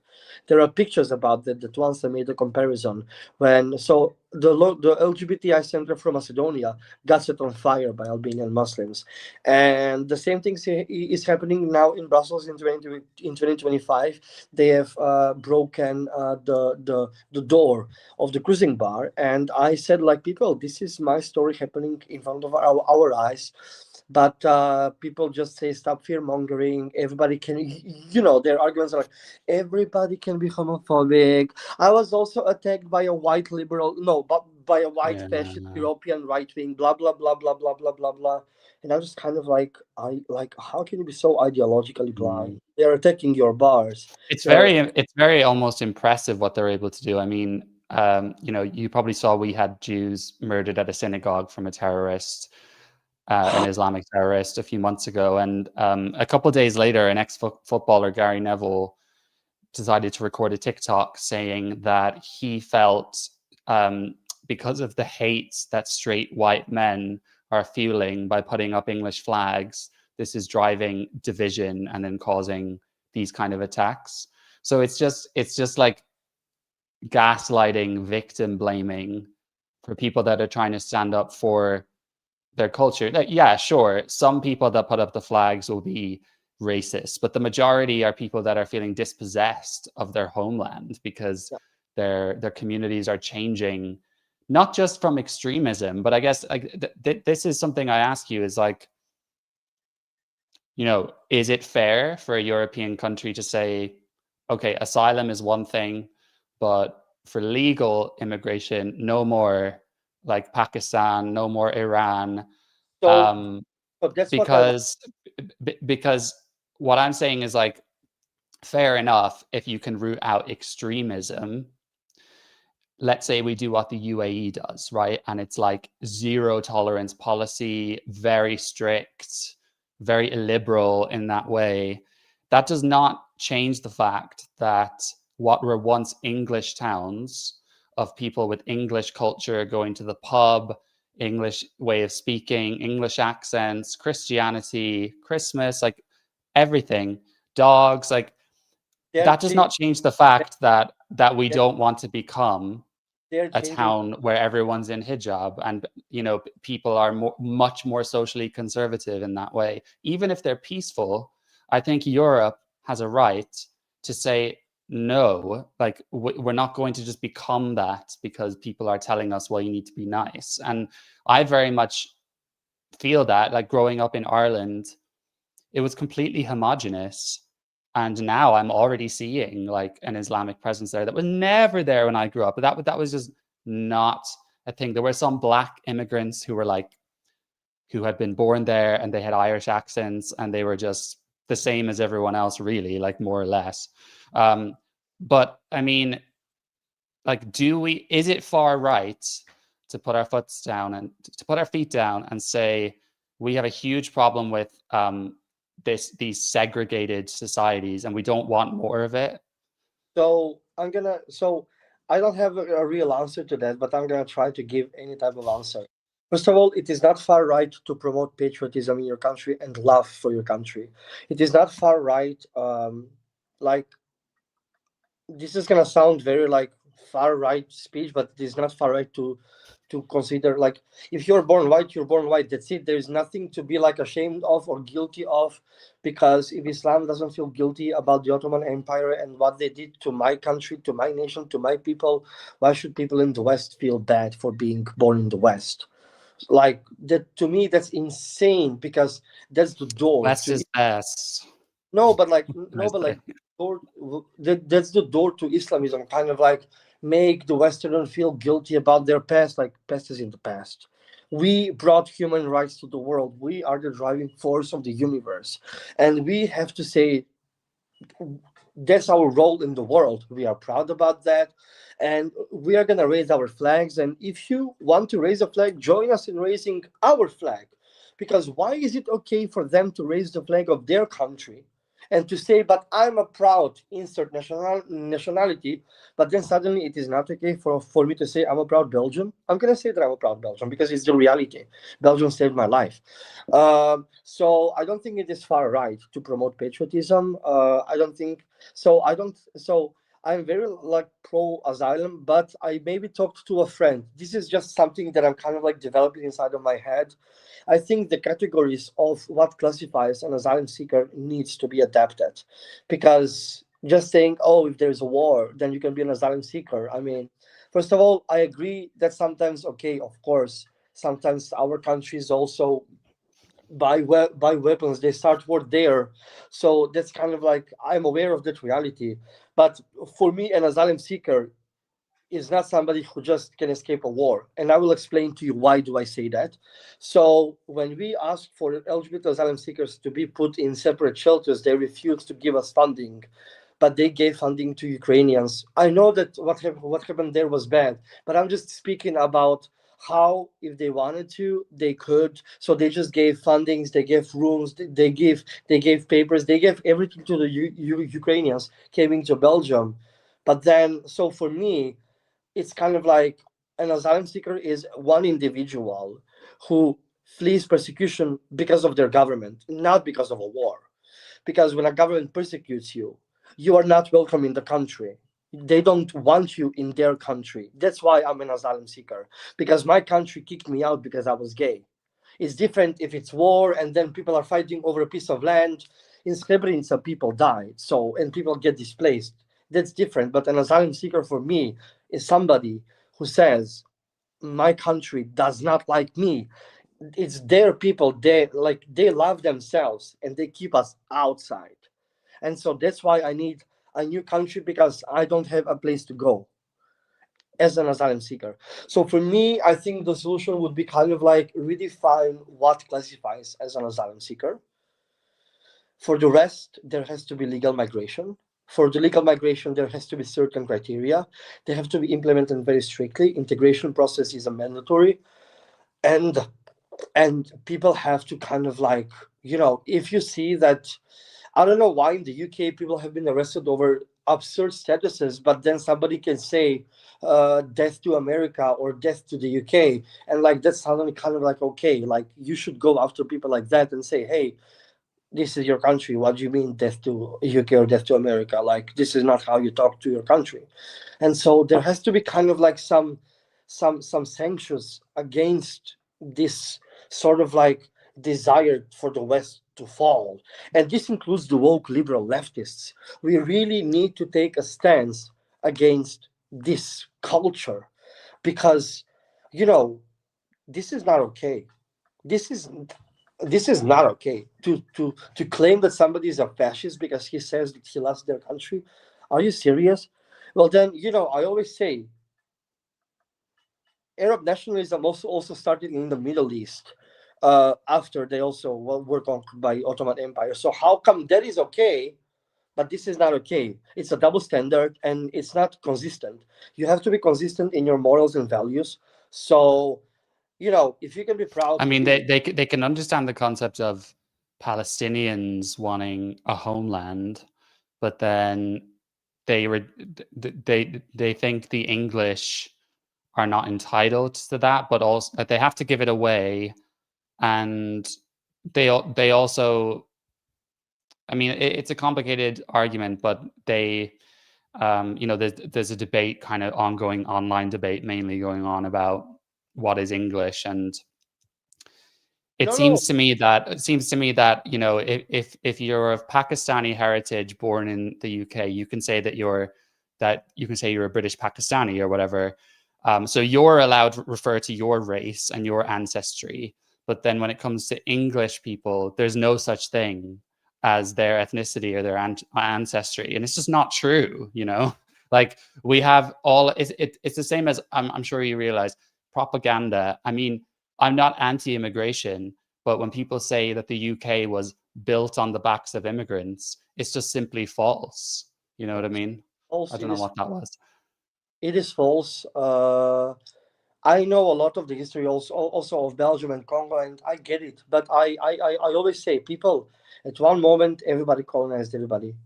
Where are these people to condemn the Ottoman Empire? And where are these people to condemn how Iran lost to Islam, how Syria, how Libya, how Lebanon, how a lot of these places where they had Catholic Christians and Jews suddenly became like They're all made gone. Muslim. Like how can you not condemn that? But then you condemn because somebody says, "I'm proud to be English because this is a great country and because we have done so much for the humanity." Like, are you serious? No, I am against that idea.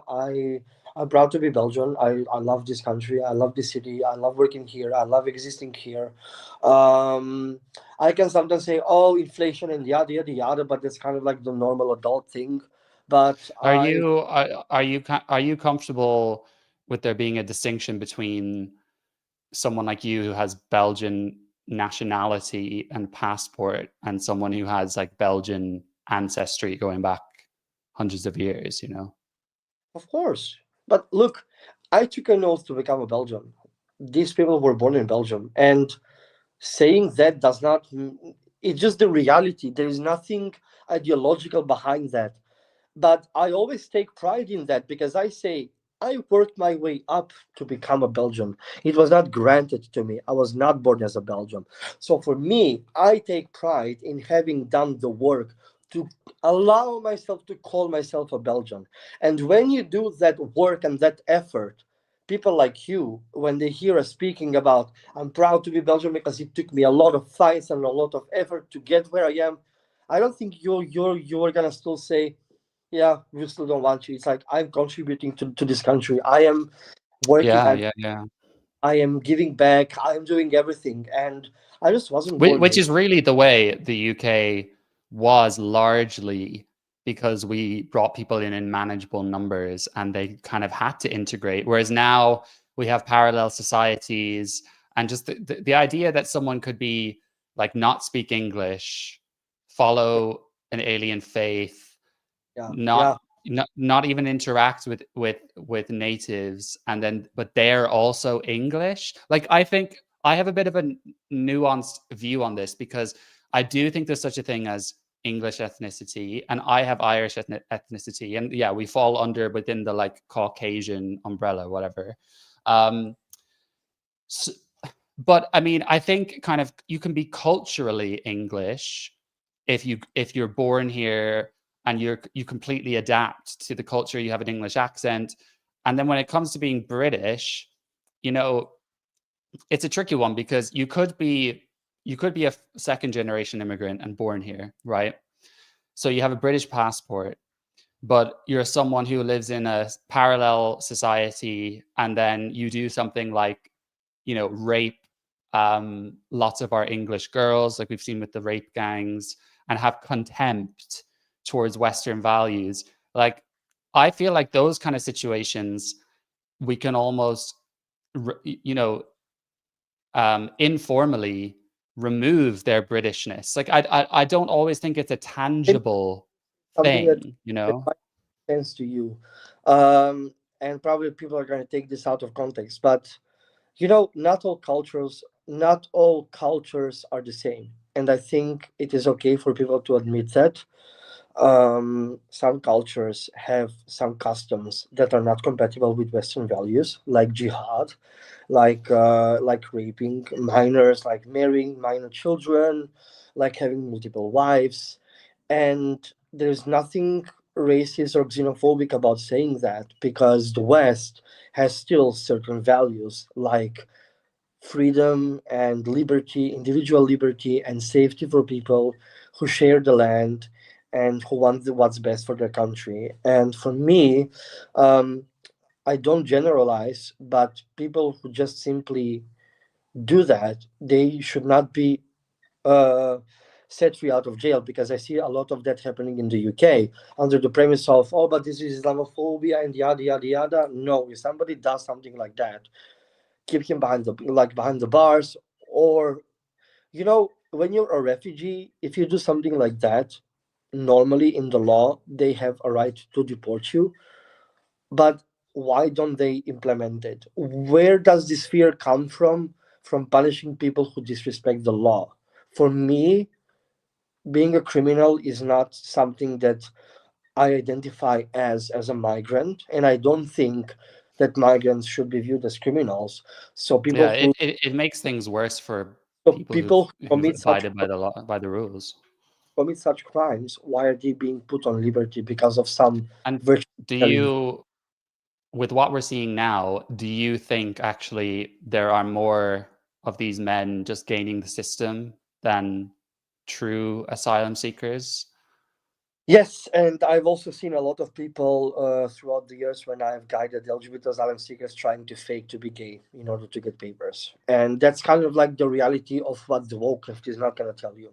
Some people, they pretend to be gay, but they're not, because they want to stay in Europe. And so they are harming LGBT asylum seekers. They are harming us. They are harming our community. These people are taking our identities, so that is not okay.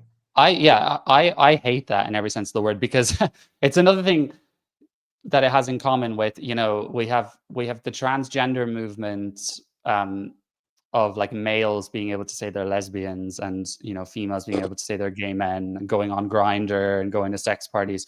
So we have that sense, our identity being stolen, and then we have people appropriating it for those kind of reasons. I I feel like what they need, I feel like what the asylum system needs is gay men who are politically objective, not woke, to interview these other gay men, because the majority of us have a pretty good gaydar. Do you know what I mean?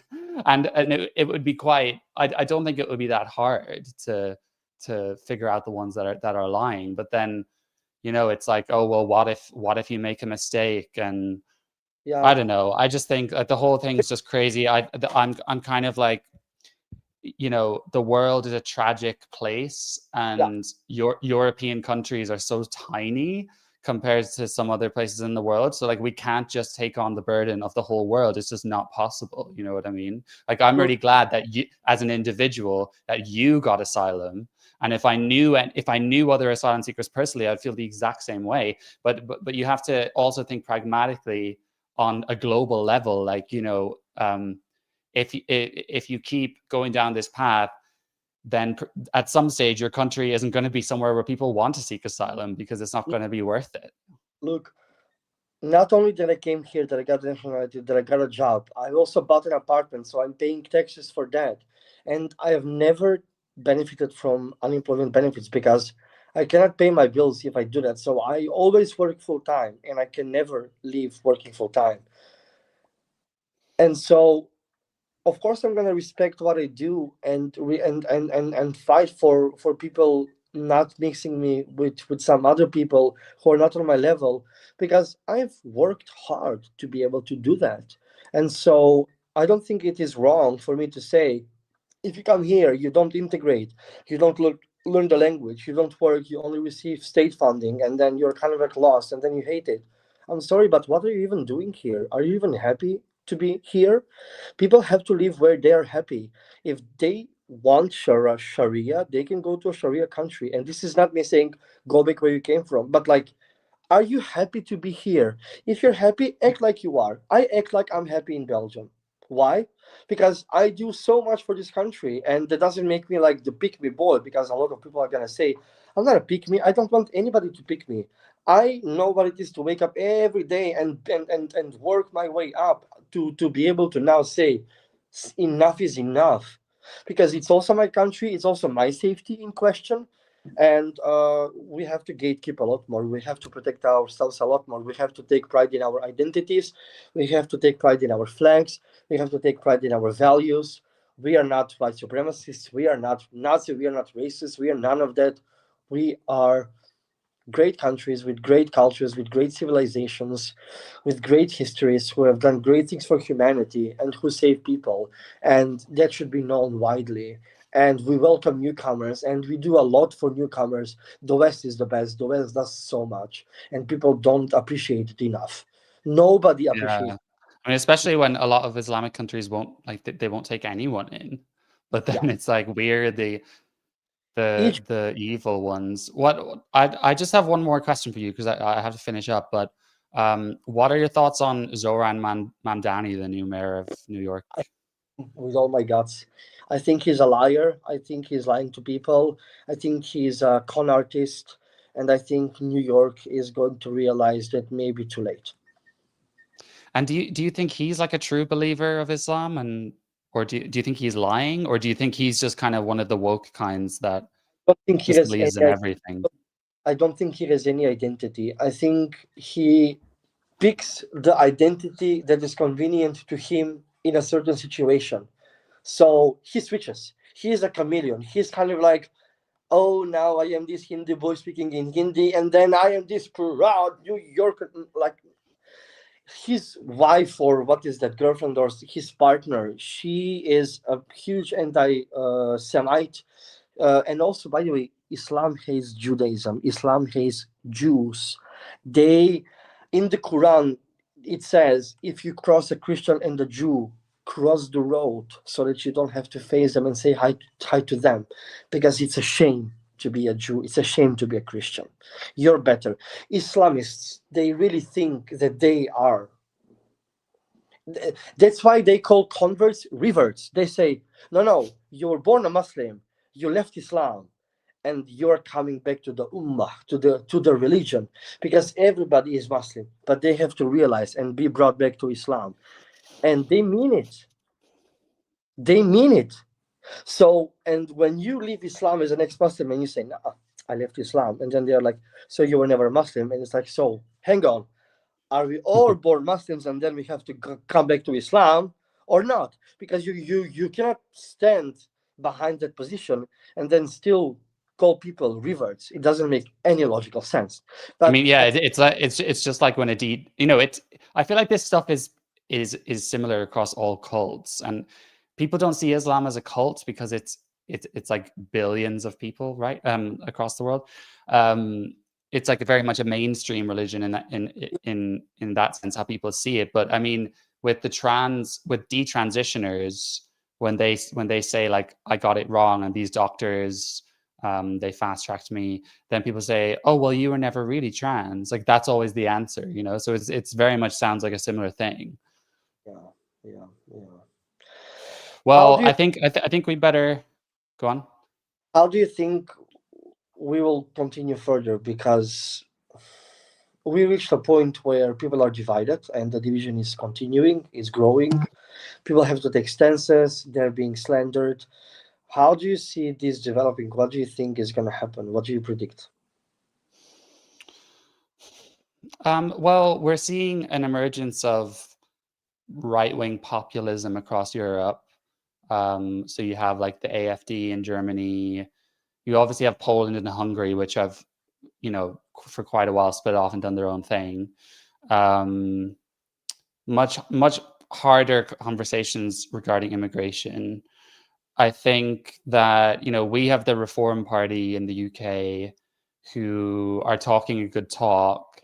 I worry that, some of these parties will get in and it will be difficult for them to make any meaningful change because of how we're all just part of this like European bureaucracy where there's vested interests in, stopping the change from happening. So I think either we'll see some nations get like a sensible party takeover that can be firm but not like not cause a moral panic, and it will lead to like some terrible stories and like tragic, oh no, like this person was accidentally deported or whatever, like it has in America with Trump. Or we'll see a lot of these parties fail, and then an emergence of like even more extreme right-wing parties that are genuinely genuinely more like ethnic in their worldview. And then from that, you'll see more and more, particularly Islamist sectarian parties. I mean, we're already seeing it in this country. They're independents, but they're realizing they don't need the mainstream left anymore. They're going to pursue their own stuff. So I mean, some people are saying that we're going to have civil war, we're going to have balkanization.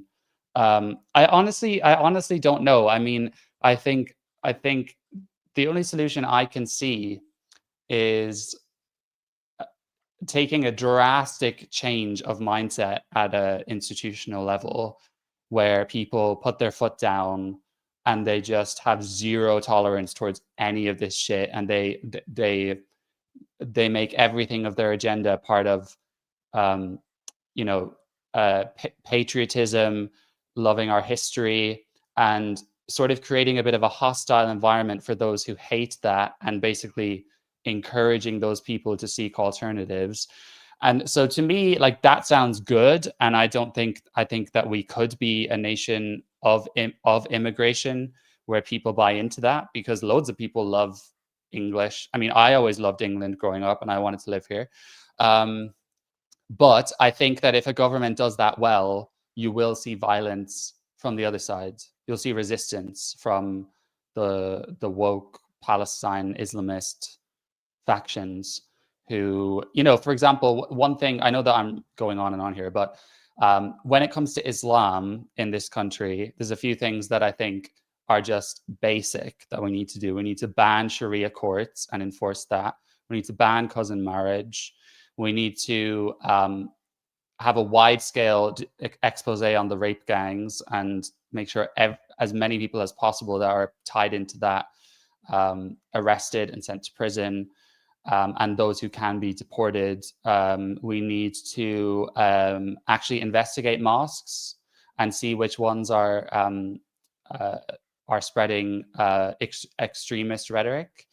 And there's ban the burqa. I mean, very much put our foot down. Like what I mentioned are quite simple. I mean, that they're quite black and white measures, but it would be a start in basically saying, we're drawing at the very least, we're drawing the line here. And honestly, I think we should have a conversation about demographics and looking at how some of our towns have become majority Muslim. And I don't think that I really don't think we can reverse that unless some of them decide to leave. But basically making it policy so that other towns in the UK do not become balkanized like this. Like you're not able to, like, it's a very illiberal policy. But if we don't want white English people to flee because their whole town has changed, and we want to coexist, then you're going to have to say, okay, these places in the UK, like Surrey, like Cornwall, immigrants can live there, but it can't become more than 20%, for example. Look, sometimes they don't alcohol, and I'm against that. I don't think you should be allowed to hold a store in the West and say, I don't sell alcohol. I think that should be against the law. You should all sell pork meat. You should all sell bacon. I'm gonna sound like the Scottish Korean, but we should promote more people. Would you ban halal? No. I mean, would you ban vegans? No. I don't think halal brings terrorism. It just but it's more about like the way in the West that we view animal rights and animal welfare. I mean, sorry, would you ban kosher? I would ban any slaughter of animals like that. Yeah. and in I which the way they slaughter them. I think we have standards on animal slaughter in the UK, but um, if you are doing it for halal purposes, they're exempt from some of the normal standards. And I think that's we can't have a two-tier system of anything. Everyone has to follow the same kind of moral policies, you know. And we can't have this cultural relativism of like, oh well, they're treating their women like shit, but that's them, you know. for me Um, for me personally, I don't know. I wouldn't ban halal or kosher. I mean, for me, it's just kind of like a dietary choice. But I really want to go back to when Europe was neutral in public spaces, and the law of neutrality basically stopped identitarian politics. So when you see people, wearing niqabs and just because of identity, that has to kind of like slower down. I can respect a hijab and like a turban as long as I love when Khadija, even she dresses up very modern, and I would advocate more for that because that's still a westernized version of Islam, and I want everything to be westernized. Like if people would westernize themselves, and kind of like just gay people, we have our own community, but I'm against people who are preaching morality and who impose themselves onto the majority by playing victimhood and claiming victimhood. Victimhood should never be or belong to people just because they say so. I'm sorry. That's it. So that's kind of like my opinion. mm. I don't think it is very extreme. I think it's kind of like, hey, you do you, boo, but this is our country. This is how But we. what do you think we're going to see some kind of form of civil war across some of our countries? Yes. Yeah, definitely. I came from a country that had a civil war because of this issue. Absolutely. This is And inevitable. what do you think that looks like? In my country, and there are videos on YouTube that you can see, it started on small scale, but then people were spreading on like rumors like that day, that place, let's meet each other and see who can kill more people. And then it's a big pile of mess of people throwing rocks, killing each other, killing themselves, lots of victims, lots of tragedy, lots of, yeah, it looks like that. Or maybe in the West it's just gonna look kind of like we will have again terrorist attacks, and then the police will have to intervene, and then the leftists are going to cry, no, police brutality, and that's going to escalate, and then it's just going to be this whole mess, and we are going to have to stay home because going outside is going to be terrible, and we'll be on a terror alert, and yada yada yada. So but I do see something like that. Yeah, I'm feeling lately that I need like some sort of provisions in place or okay, so yeah, we've got to 2 hours. It's been a really great conversation. I hope yeah, I hope we touched on a lot of the things that you wanted to discuss. And I appreciate you sharing your story and a lot of your as an ex-Muslim, a lot of your views are similar to other ex-Muslims I've spoken to. So it's definitely good for me to learn and validate some of my questions, and I'll continue to question things. So yeah, I mean, I've linked your Instagram in the description, but do you want to tell people where to find more about some of the stuff you do? So I need more followers to encourage me to talk about this on LGBT ex Muslims of the West, TikTok, YouTube, Instagram. If I get a lot more followers, then I would have more desire to kind of like speak about this. And if somebody else wants to talk about this, or you want to have another interview about any other topic, we have to keep on having these conversations because they're banned in private life, and we need to normalize talking about these things because they're normal to be talked about. That's it. 100%. Well, thank you so much. Thanks for anyone who's stuck around this long or who has listened back and stuck out this long. I really appreciate it. And yeah, I'll see you all soon for another video, guys.